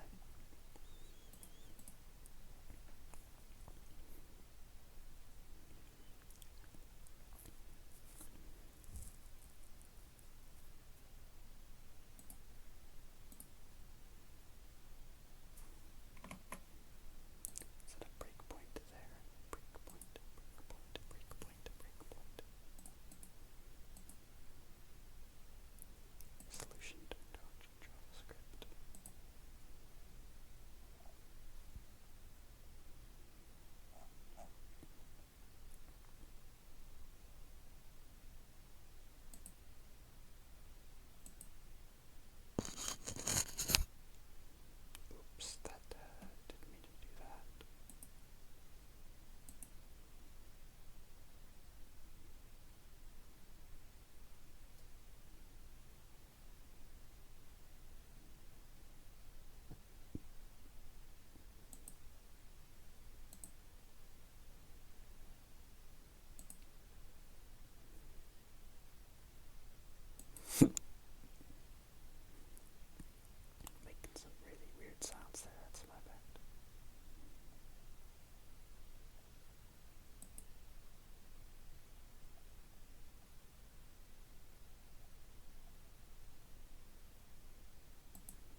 Sometimes I hate coding. Do? How does it turn into? I don't understand.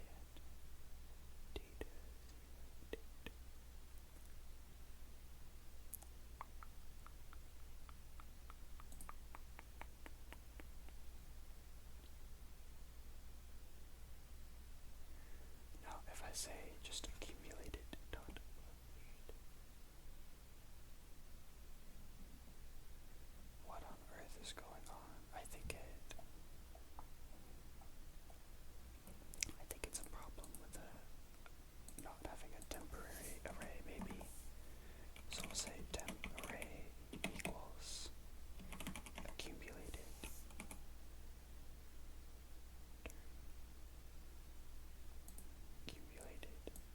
But if not,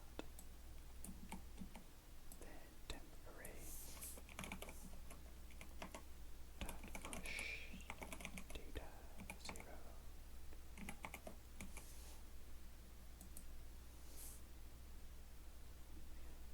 I feel like if I understood coding, I think it's cool for the first bit, then get annoyed with it. Oh, I mean, I feel like you'll get annoyed with coding if you understand it, don't understand it. It's really just annoying sometimes. But I think this should, no, accumulated includes is not a function. It's still the same problem.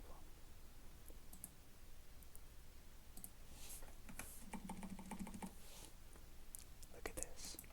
Here, I'm console.log. We'll log the temp array. We'll console.log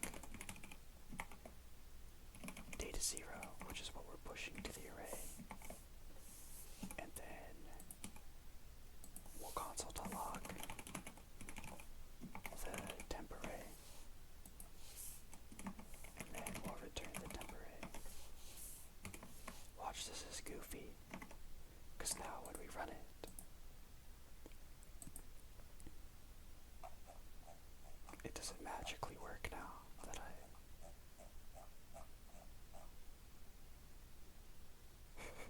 1417. Okay, it was just being shy. What did I change?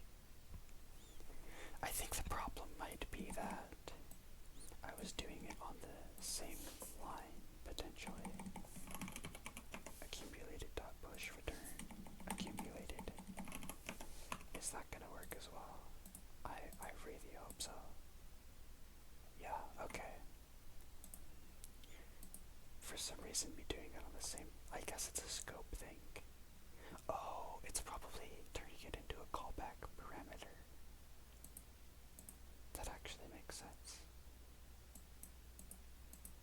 I don't like that though. That's annoying. Okay, and then the last thing that I have to do, thankfully the last thing that I have to do, finally, let's see here, map over the reduced list to get the names of the customers. Let's go quick refresher on how the map function works. We create a new array based on an input array where the value to each position in the array is the result of the callback of the function. Data callback. Right. Okay, so this makes sense. So what we're gonna do is get the names of the unique customers. And in order to get the names of the unique customers, we're going to say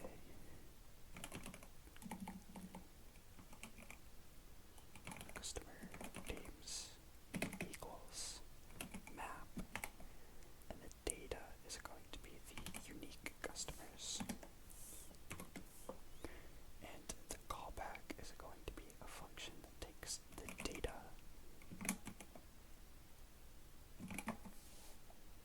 and then is there any, no, it's just the callback.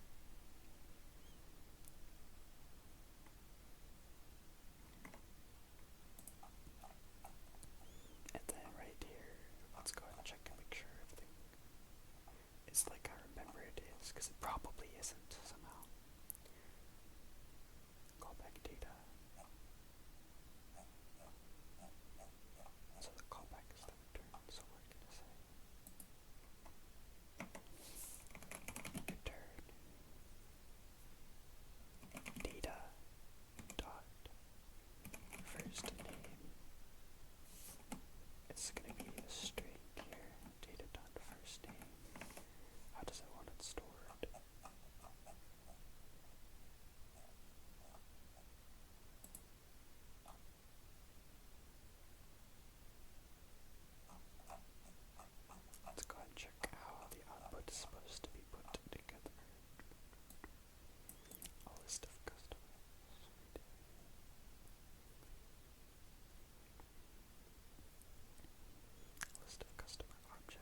most recent transaction over $200 is 225.57.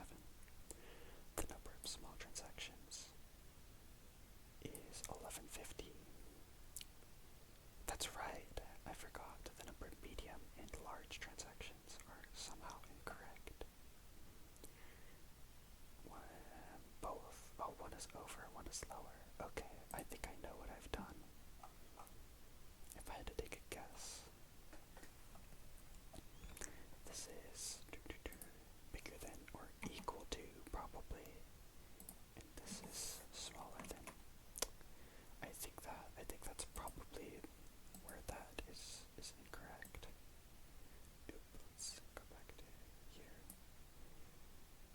and then developer tools, reload, go back,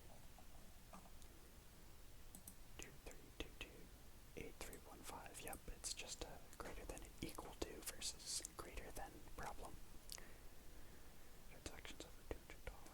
We got an erase. Name customers. I think that works. Let me double check penalties using other functions. Yep, it didn't write any other functions. Cannot access attributes on objects and arrays like the length attribute. Oh, you can. I was about to say, holy crap, I did that for everything. You are also allowed to use array.includes method for the last question. You can use console.log to produce your output and write the necessary predicate / callback functions. 5% penalty for each occurrence. Built-in functions. We're not using any built-in functions, so that's not going to be a problem either. Failure to follow instructions. Didn't do that either, so that's good.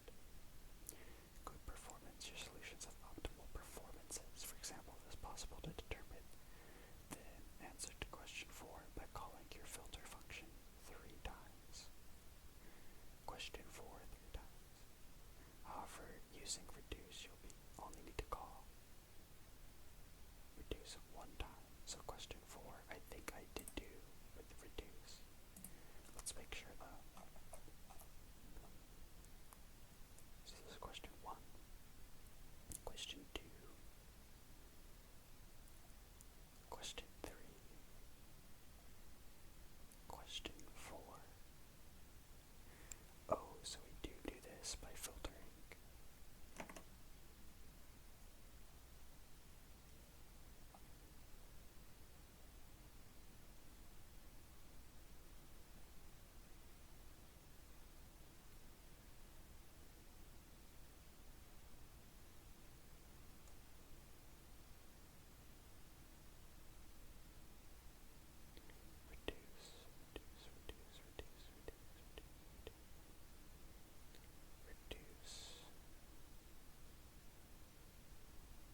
Okay, but for question 4 it says to use filter. No.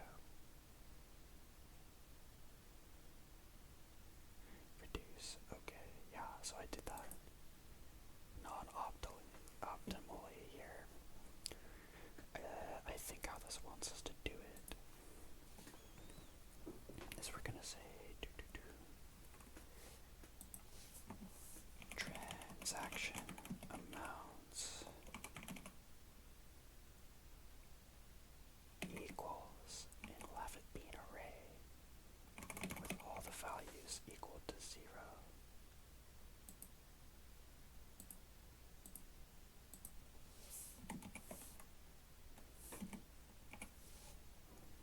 Alright, and then we'll just say that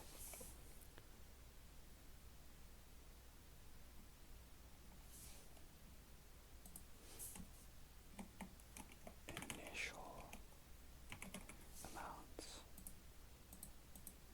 and then transaction amounts equals. What's that going to equal? Reduce.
pushed by the cat. That's crazy.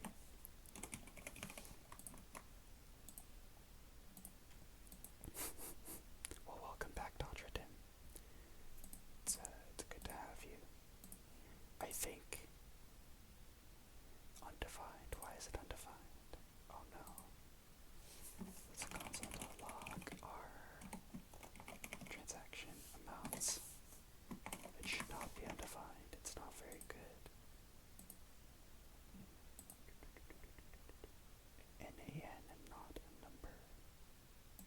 I didn't say it was a number though, did I?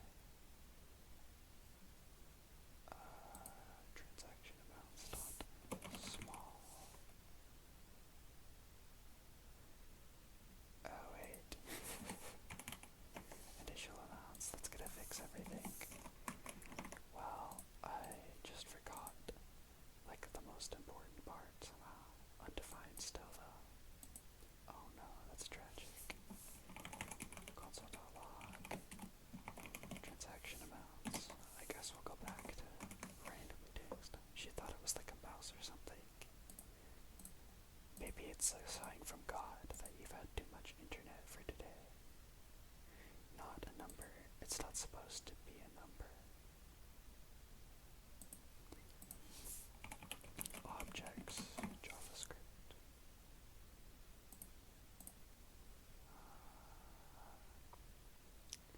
Right. But I thought I did that correct. But obviously I haven't. Obviously somehow I've done something incorrectly. Initial amounts equals an object of small, medium, and large. Because if I console.log initial amounts, right? I think that's going to be what I'm expecting it to be. Which is just an object, right? And so then when I'm using the reduce function, where the initial value is that object, you would think that filtered transactions, data, oh, it's just data, it also needs to be data accumulated. Wait, how long has accumulated been gone? What the?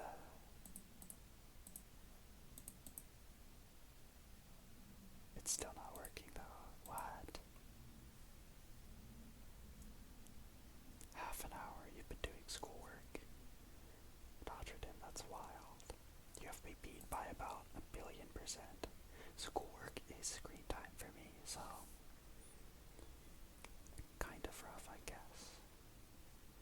Reduce data accumulated.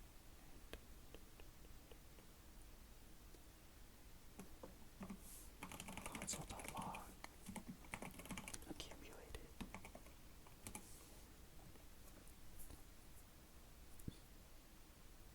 Your brain is sore, yeah.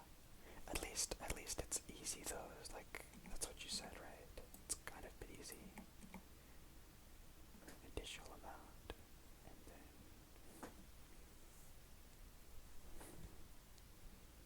I don't know why that wouldn't work.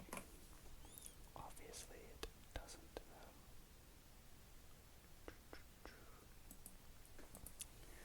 Yeah, let's just try console.logging or accumulated. This is gonna crash out my console so hard. But oh boy, it's just gonna work. An array of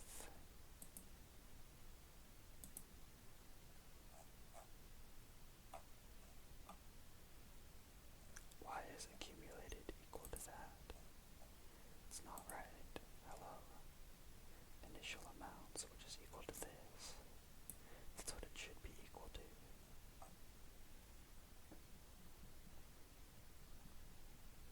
I'm so confused. No, yeah, you can only absorb so much. I thought I'd be done with this by like 1,000,000 years ago, and here I am still most definitely struggling. And this is the last part too, just this little thing here. It's not working and I don't know why.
so done with homework.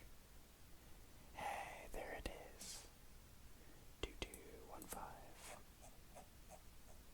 Let's check here. 2215. 2322-8315.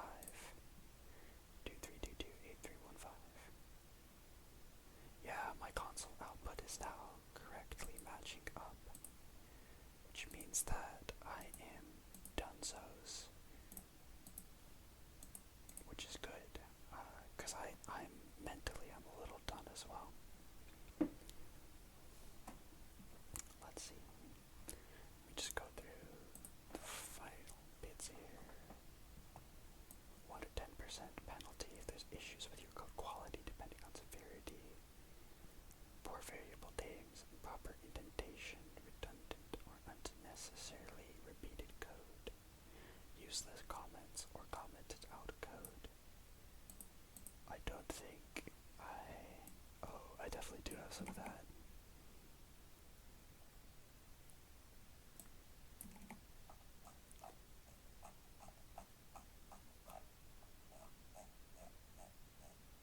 Alright, yep, that's all good. So we'll save that. Let me, just out of like paranoia, let's run it. Oops. Let's run it again just to make sure that it actually still works. It didn't somehow break, which would be so tragic. Yeah, and everything still looks good. So what I'm gonna do is I'm gonna upload a file.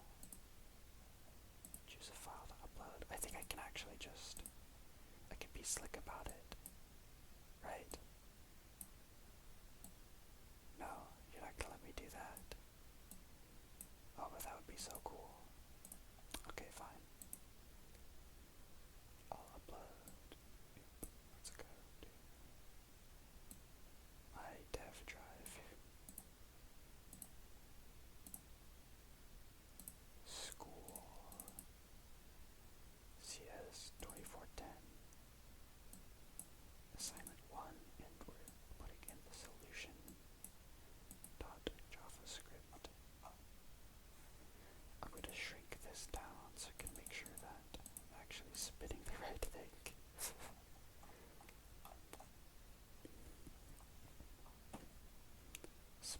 Only submit solution JavaScript. Invalid transactions. Duplicate customers.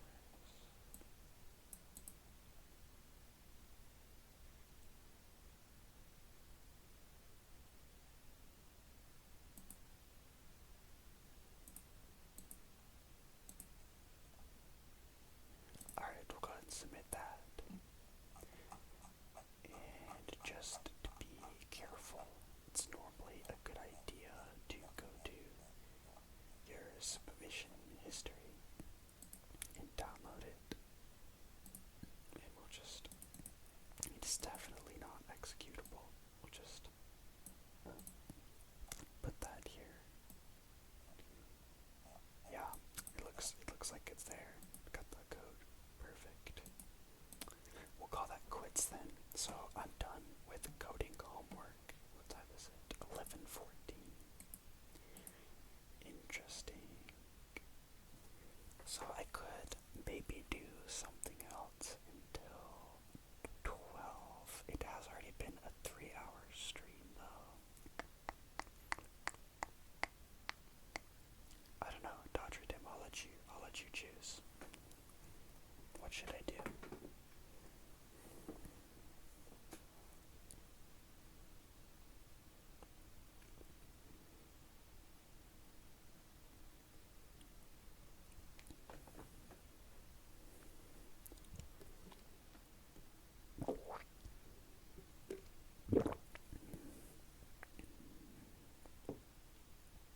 Minecraft. Alright.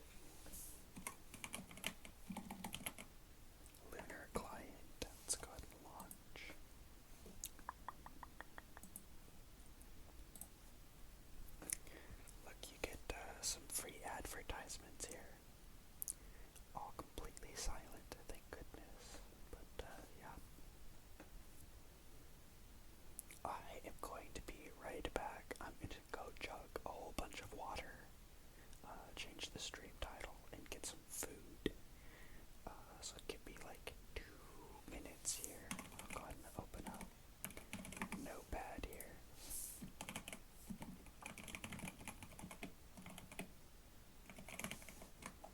I'll go ahead and put that right up here so people know. Be right back, and yeah.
Alright, I'm back.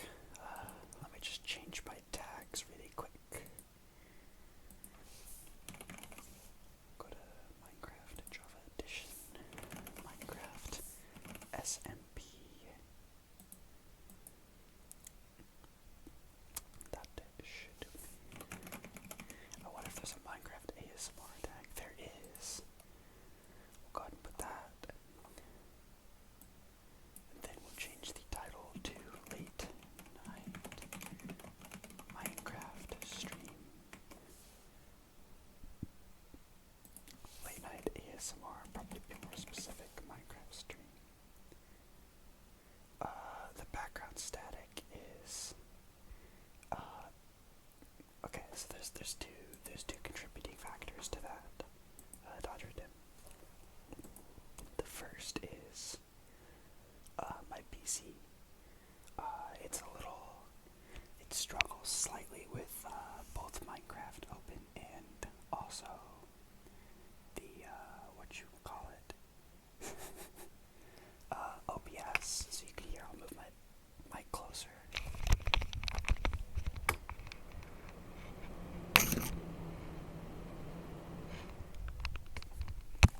I think I accidentally touched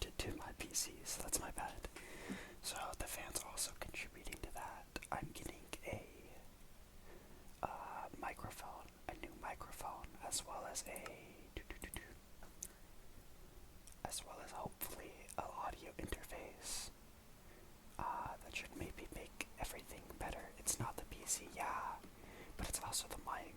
So I'm getting a new mic too. Cause the background noise, like my room's pretty dead quiet.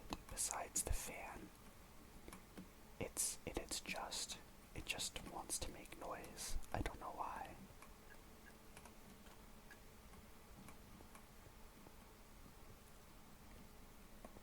I forgot, but right now I'm in a trail ruin.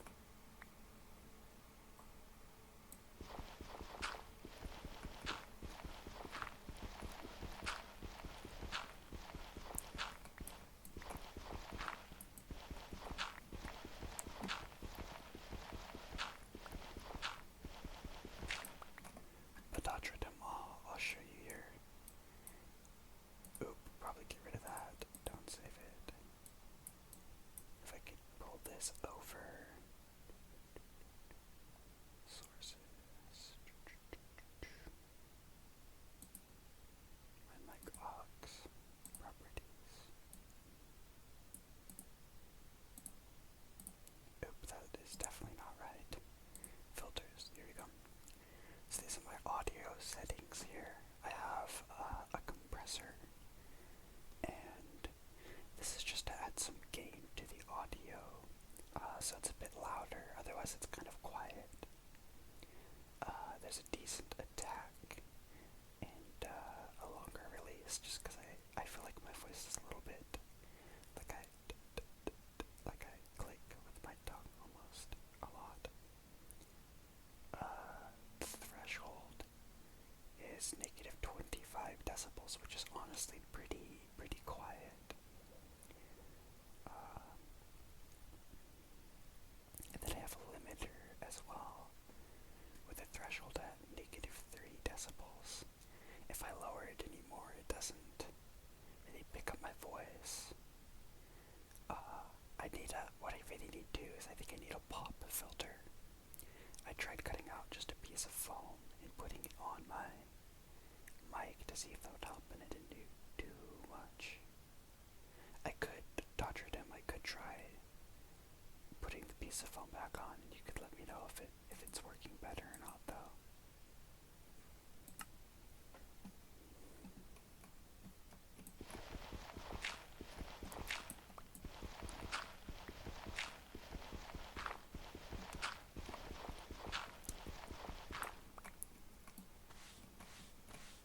Oh, it's just a brick. That's so lame. Okay, I'm gonna mute for like 2 seconds just so I can find something to put on, but I'll be back.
Alright, so I tried finding something and I just couldn't, so probably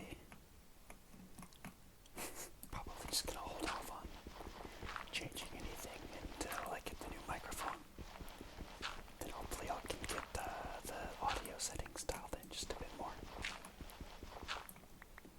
yeah, thanks for the feedback, Dr. Dim. I do appreciate it. And I've also noticed that my audio is particularly full of white noise for one reason or another.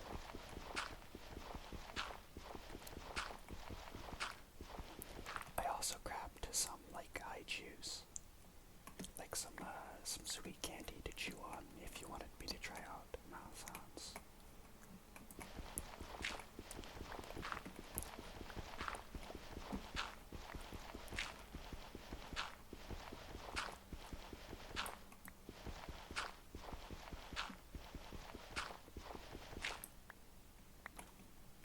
Do I just eat it? Or do I do something like special with it?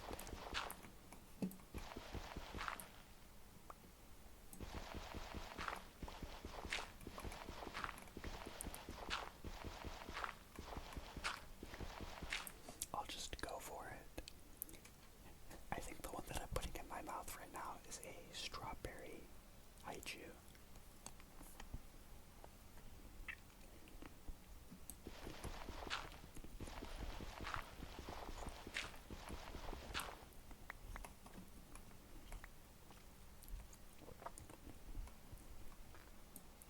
Although they honestly all kind of taste the same, just like sugar.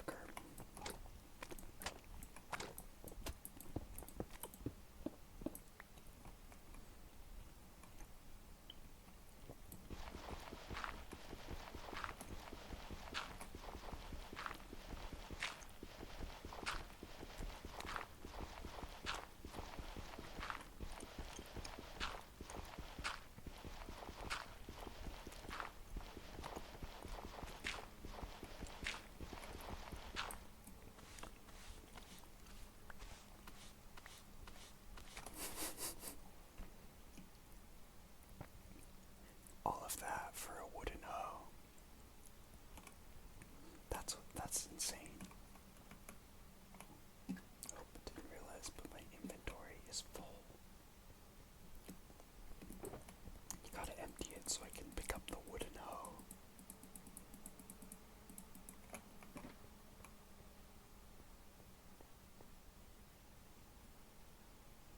Turn down the game master volume. We'll put her down to 20, 20, 18, 16, sure. And then chew with mouth open. I was a polite-mannered person growing up, so I didn't do that. This next one is lime. It's lime flavored.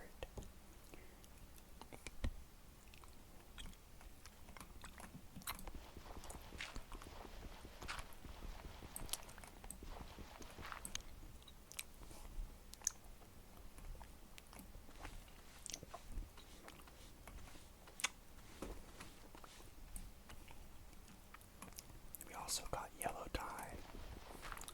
How exciting.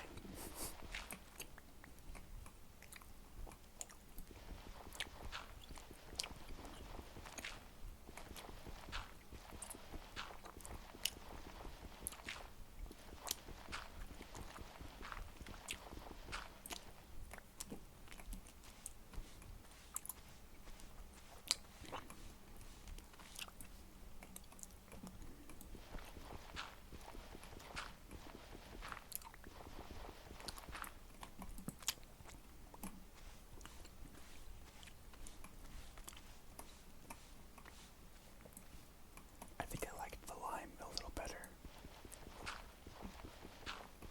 Like taste-wise, I mean.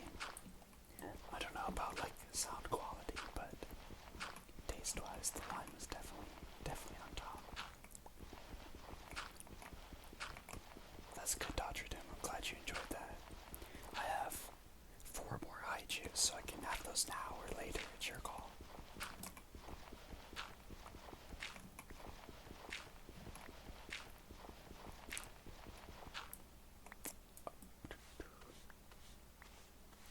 Oh my gosh. Relic, that's insane. I was doing basically everything that you saw that got done up until this point I did with my girlfriend.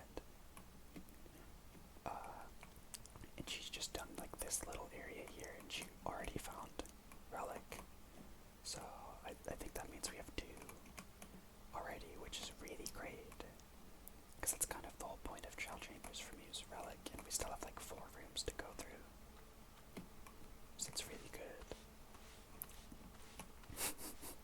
Especially since 90% of the time you just get coal.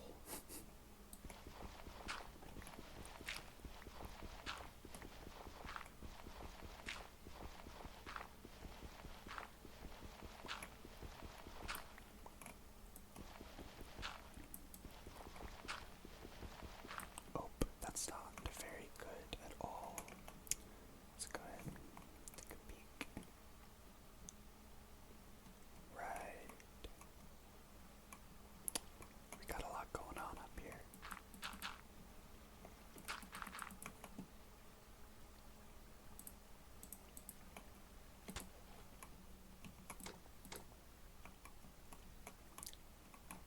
So how this works, kind of anyways, it's a little bit more complicated than this, but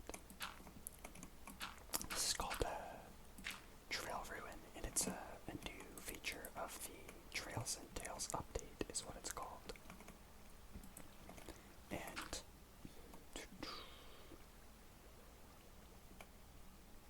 it's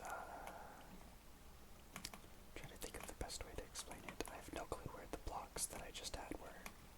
I swear I had like 5 coarse dirt and they just disappeared. But anyway, so it's called a Trail Ruin. It has a bunch of suspicious gravel is what it's called. It's the pieces that I was brushing out earlier. But just grab this. The suspicious gravel contains a bunch of different, unique, kind of valuable items in it. So like one of those items is like the music disc, and then it also has a bunch of different pottery sherds is what they're called. And you can use those to make like fancy pots and stuff. And a big part of the game for me is kind of collecting things. So going through these and getting all of the different types of like pottery sherds, and then also armor trims as well. We don't have any here, but I think in a shulker box over here we have some. Yeah, right here. Razor armor trim. I think there's 4 different types of armor. I'm probably gonna get rid of all of these carrots because I accidentally brought a box from the farm, and I don't really need that many carrots because like I get that many every single day basically.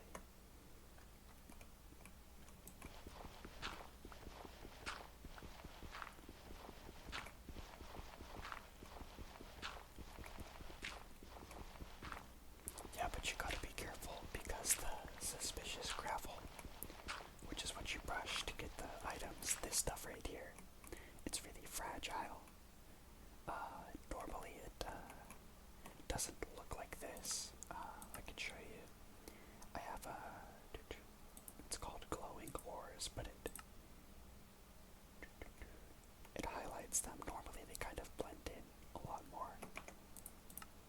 But I put on the texture pack because it makes it look a lot easier. Just move that down to spot them. But if you break them, they're really easy to break, so you just gotta be careful. That's why I'm mining it out really nice and slow like this, even though I have like a diamond shovel with like efficiency.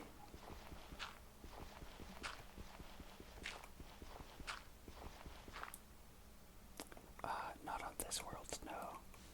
I do have X-Ray installed though, because I do play on Anarchy servers frequently. And on Anarchy, pretty much everything goes. But your resources pack folder, this guy right here, this is shared between all of your different clients. A client is just like a different version of Minecraft. And so there are certain clients that I'll get on where I'll be using the X-Ray pack combined with like a lot of different special tools for like being more successful in like combat scenarios. Like it is cheating technically, but like everyone in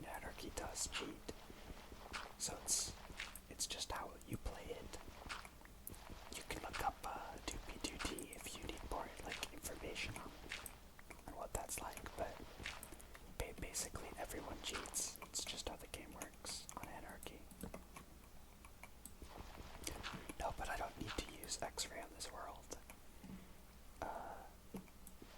Just because it's not really the point, you know? The point's more to have like a relaxing time playing through the world, and I feel like X-ray kind of defeats that purpose, so.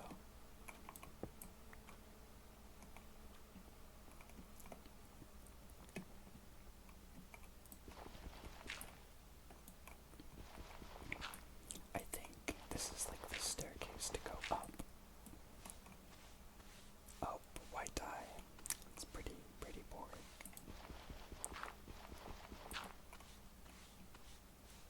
Seeds, I don't even want to touch them.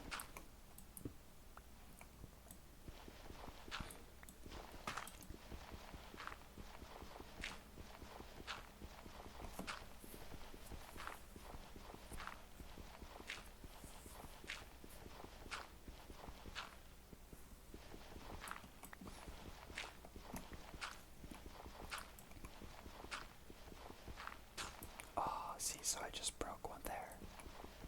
It's not very fun.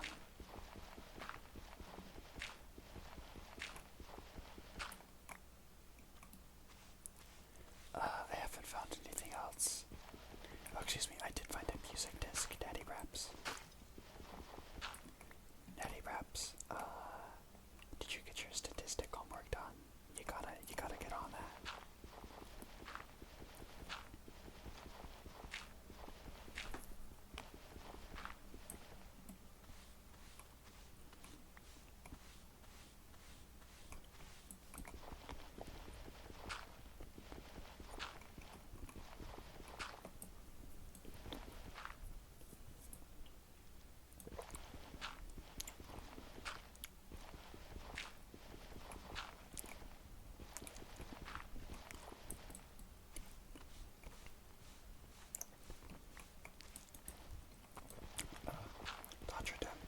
It kind of depends. I feel like it's like asking someone if they like driving. Like, to some extent, yes, I do. But after I've been sitting down for like 6 hours straight coding, I kind of get bored of it.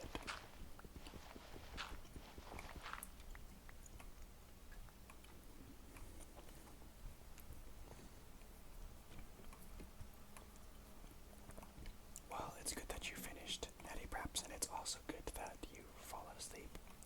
Dr. Tim, I've made several games.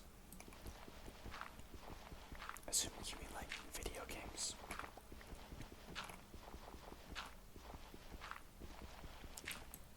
I'm currently working on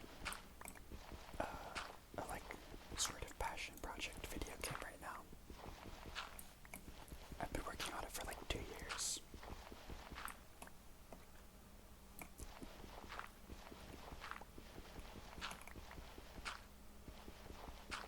If you want, I can show you some of the art for it.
can still hear Dodger Dim. His Wi-Fi might have gone out. His cat might have absolutely batted his router.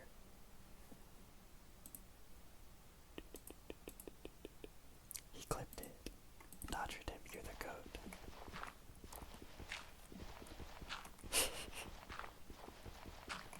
No, that's not normal at all. This is 4. I think 4, yeah, from just the one.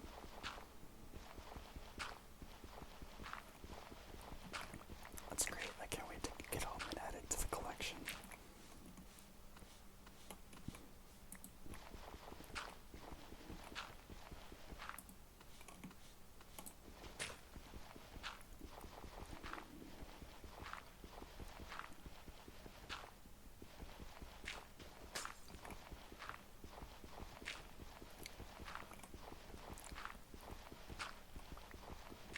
Well, I mean, so Daddy Preps, the number that I want was 2, and so far we've got 4. So, I don't necessarily need any more. I mean, I wouldn't say no, but it's crazy that we got 2 in a row, because it took me 4 entire, like, Trail Ruins to get it last time. I tried, so the fact that we just got it like that is insane to me.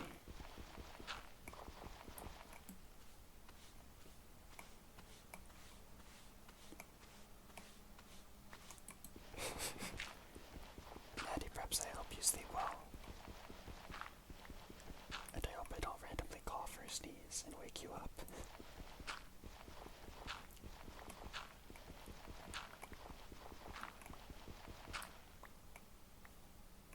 Alright, Dodger Dim, I think that's...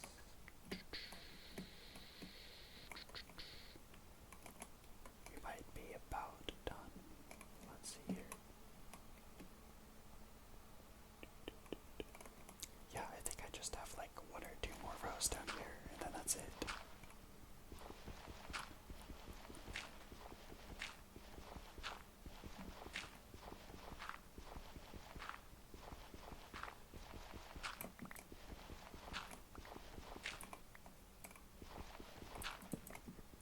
Yeah. Oh, this goes for a lot longer than I thought it did, actually. I'll call it here for the night, because I'm about to go to sleep anyways, but...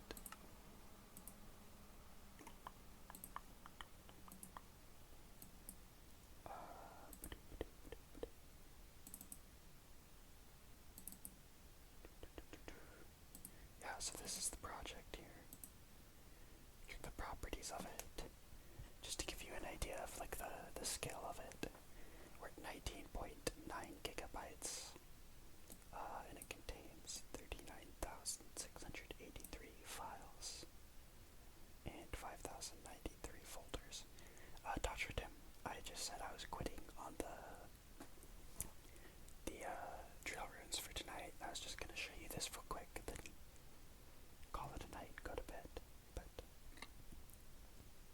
yeah, so it's 19.9 gigabytes with 39,683 files and 5,093 folders.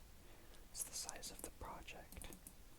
A lot of that is like it's split, so like I have a level editor here, and that's like 42.1 megabytes, and then I have a resources folder, 76 megabytes, and then I have the actual main game, and that's the 18.8 gigabytes, and most of that is the assets here.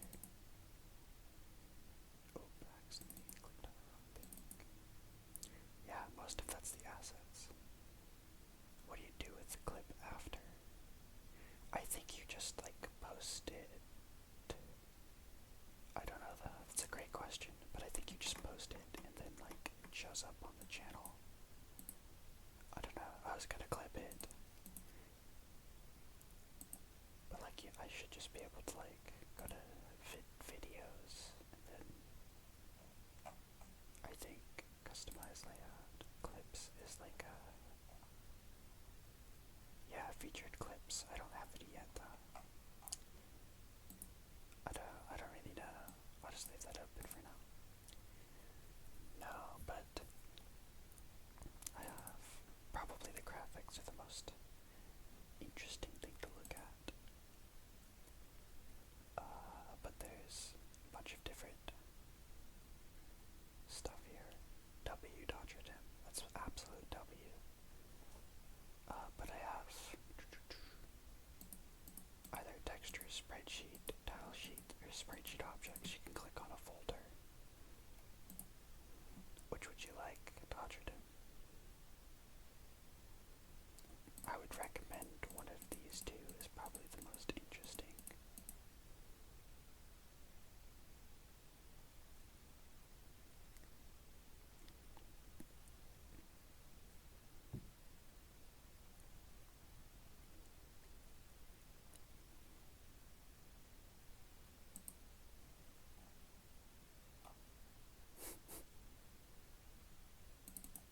We'll go to tile sheets. What is that? Oh, this is just shadows. That's pretty boring. Interior. Could probably display this as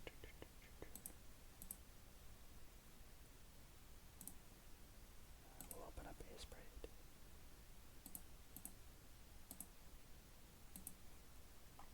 Use a castle tile sheet. It's pretty interesting, I guess. All of these are just like the little tiles that they fit together to like make a scene is what it's called.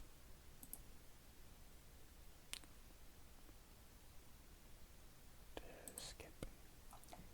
Yeah, so like this is cave, and we have like a waterfall like in this top right corner. And this is all the different animation states, so it goes through these one at a time. We have like the entrance to a deeper level of the cave, or the entrance to the surface. We have all the walls here. This is the floor. Like some different variants for like moss, or like plants growing on the floor. A pit, some rocks. You can put all of these are tileable, right? So you can just copy paste them and put them together. The game's called Harvest Hollow. It's give or take.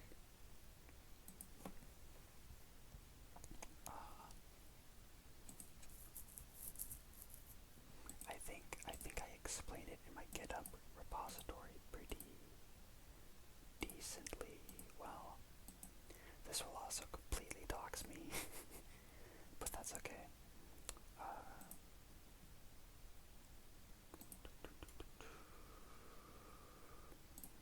Go to the most recent one.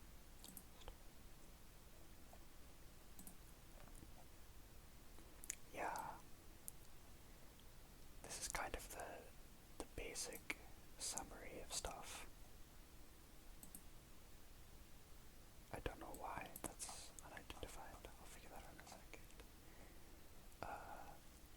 I'll just read it. But the style of Harvest Hollow is similar to that of Stardew Valley and Fruit Factory. Fantasy Harvest Moon, with the combat style being more inspired by games like Chrono Trigger and OG Final Fantasy series. The graphic style is resemblant of NES, PS1, or JRPGs. I really like JRPGs, like the kind of retro pixel style. It's very satisfying to me. The main sources of inspiration for the game's graphics are the Mana series, Tales of Fantasia, Secrets of Evermore, Terra Enigma, Illusion of Gaia, Star Ocean, Chrono Trigger. Here's the setting of the game. So, nestled 15 miles inland from an expansive sea of Nirnin, Caverston stands as the modest medieval haven, its existence defined by the rhythmic pulse of daily life and encircling threat of nocturnal monsters. The town, home to a mere 200 souls, has undergone marked changes in the past dozen years, marked by the sudden emergence of creatures from the depths of nearby caves. The origin of this phenomenon remains an enigma, shrouded in mystery. Caverston's fortifications, a recent addition to its landscape, manifest in imposing walls designed to ward off the nightly incursions of these elusive monsters. Constructed meticulously, the walls encircle the town, serving as an unwavering barrier against the terrors that prowl in the darkness. Residents, once free to roam under the stars, now find safety within the town's confines.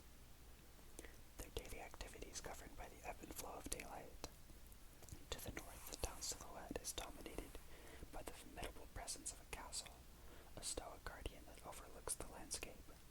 This imposing structure, the nucleus of Caverston's governance, stands as a symbol of authority and protection. Its turrets pierce the sky, a constant reminder of the town's resilience against the encroaching darkness. The western edge of Caverston is a bustling hub of activity, with a winding river that meanders gracefully beside the businesses and workshops. This waterway serves a dual purpose, not only facilitating commerce, but also acting as a natural deterrent to the monsters that plague the night. Creatures, it seems, harbor an aversion to water, and as folklore would have it, refuse to cross rivers. On the eastern outskirts of town, expanses of farmland stretch into the distance, providing a lifeline for Caverston's survival. Here, diligent farmers toil under the sun, cultivating crops to sustain the town's meager population. Yet, it is not the farmland directly outside the walls that provide the sustenance. Instead, Caverston relies on a trade network with neighboring towns. Ores and textiles, precious commodities acquired through taxation imposed by a distant king, are exchanged for the fruits of labor harvested from these fertile fields. The southeast quadrant is a mosaic of quaint houses, each with its own story and familiar history. These dwellings, though modest, exude a sense of unity and resilience, with families banding together to fight the nightly threat. Streets wind between the houses, a network of pathways that serve as both connective tissue and refuge for the town people. At the heart of Caverston lies a nexus of communal life. This chapel, with its weathered spire, stands as a testament to the enduring faith of the townsfolk. Nearby, the library offers a repository of knowledge, a sanctuary of learning amidst the uncertainty that shrouds the town. The marketplace, a vibrant tapestry of trade, is the economic heartbeat of Caverston, where goods from distant lands and locally produced wares change hands. Adjacent to the marketplace, a well, its waters drawn from unseen depth, symbolizes the endurance of the town in the face of adversity. Weekly, the town experiences a transformation as the river becomes a conduit for essential supplies. Taxed goods comprising of ores and textiles are exchanged with neighboring towns for sustenance necessary for survival. The ebb and flow of trade, like the heartbeat of Caverston, echo through the town, underscoring the delicate balance between prosperity and peril. In the quietude of night, as the stars emerge and the town's denizens seek refuge within the protection and embrace of the walls, Caverston stands resolute, a bastion against the unknown, a testament to the strength of community and reminder that even in the face of darkness there's light. I wrote this like a year and a half ago when I was really interested in poetry, and I think I overthought it a whole lot. But that's the setting, so kind of where everything's positioned. About like the actual plot of it, the actual game. You play as a character named Isolde, who wakes up unconscious on the outskirts of town, and more or less the plot of the book is you're kind of just playing it like a Harvestman clone, like Stardew Valley, like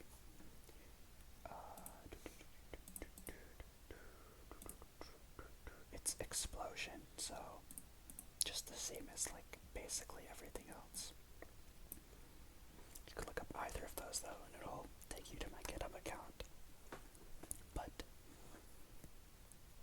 yeah, basically you wake up unconscious, and you just farm and like do whatever you want. It's a sandbox game, but then the actual plot has to do with like monsters that come out of caves at night around the outskirts of town, and kind of all ties into like a potion system. It's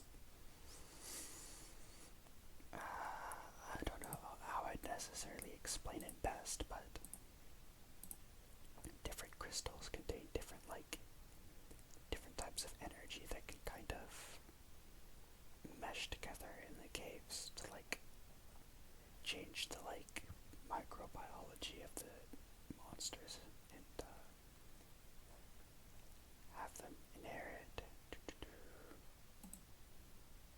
Sorry, I'm opening development documents.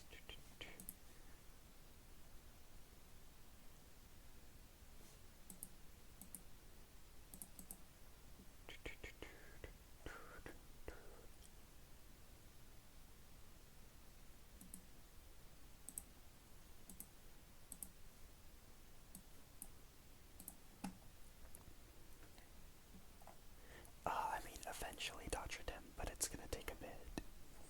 No, but I have like use the potion system and I have all the mechanics listed out. It's like pretty in depth.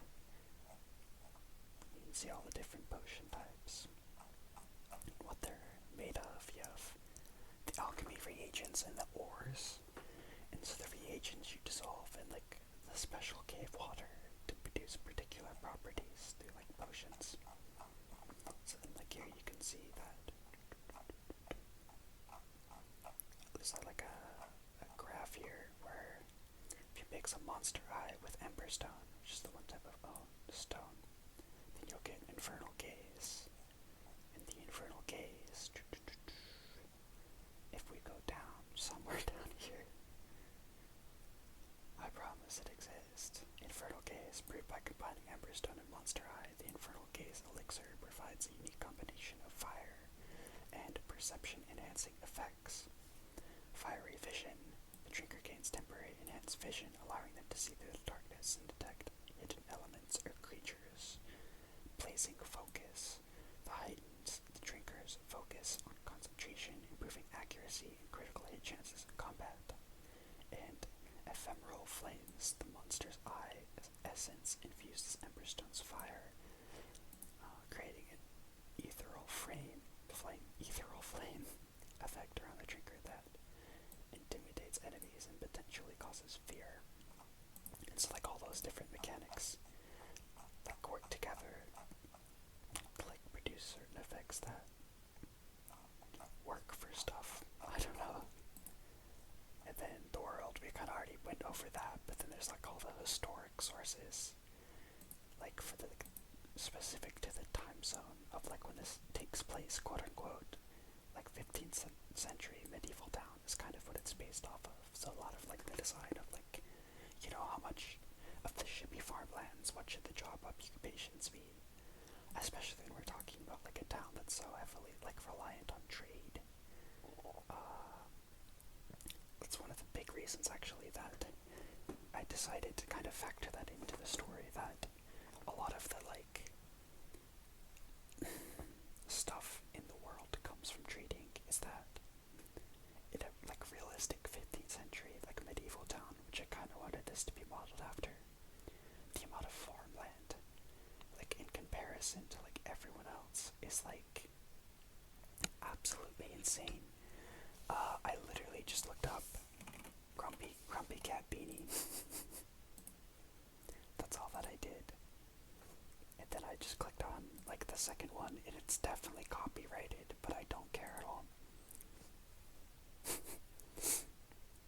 No, but like 90% of medieval villages, like 95% of the medieval village like land is devoted to like farmland. The other 5% is like basically the church, and then people just live in shacks. And then like 70% of people are farmers, like everyone farms. And so having it kind of be like trading the valuable ores from the caves for like all the farmland and stuff made it so there could be more interesting like specialization and like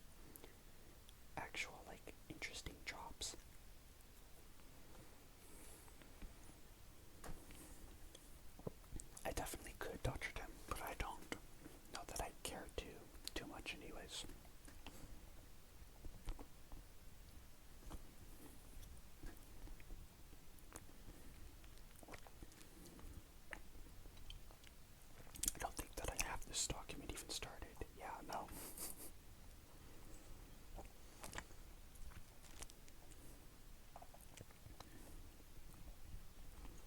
Yeah, here's the actual plot.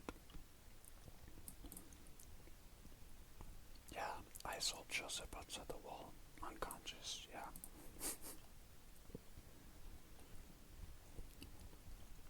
This is all confidential though, because it's the actual plot and like ending. First time chat, cheap viewers on something something something. I'll go ahead and delete that.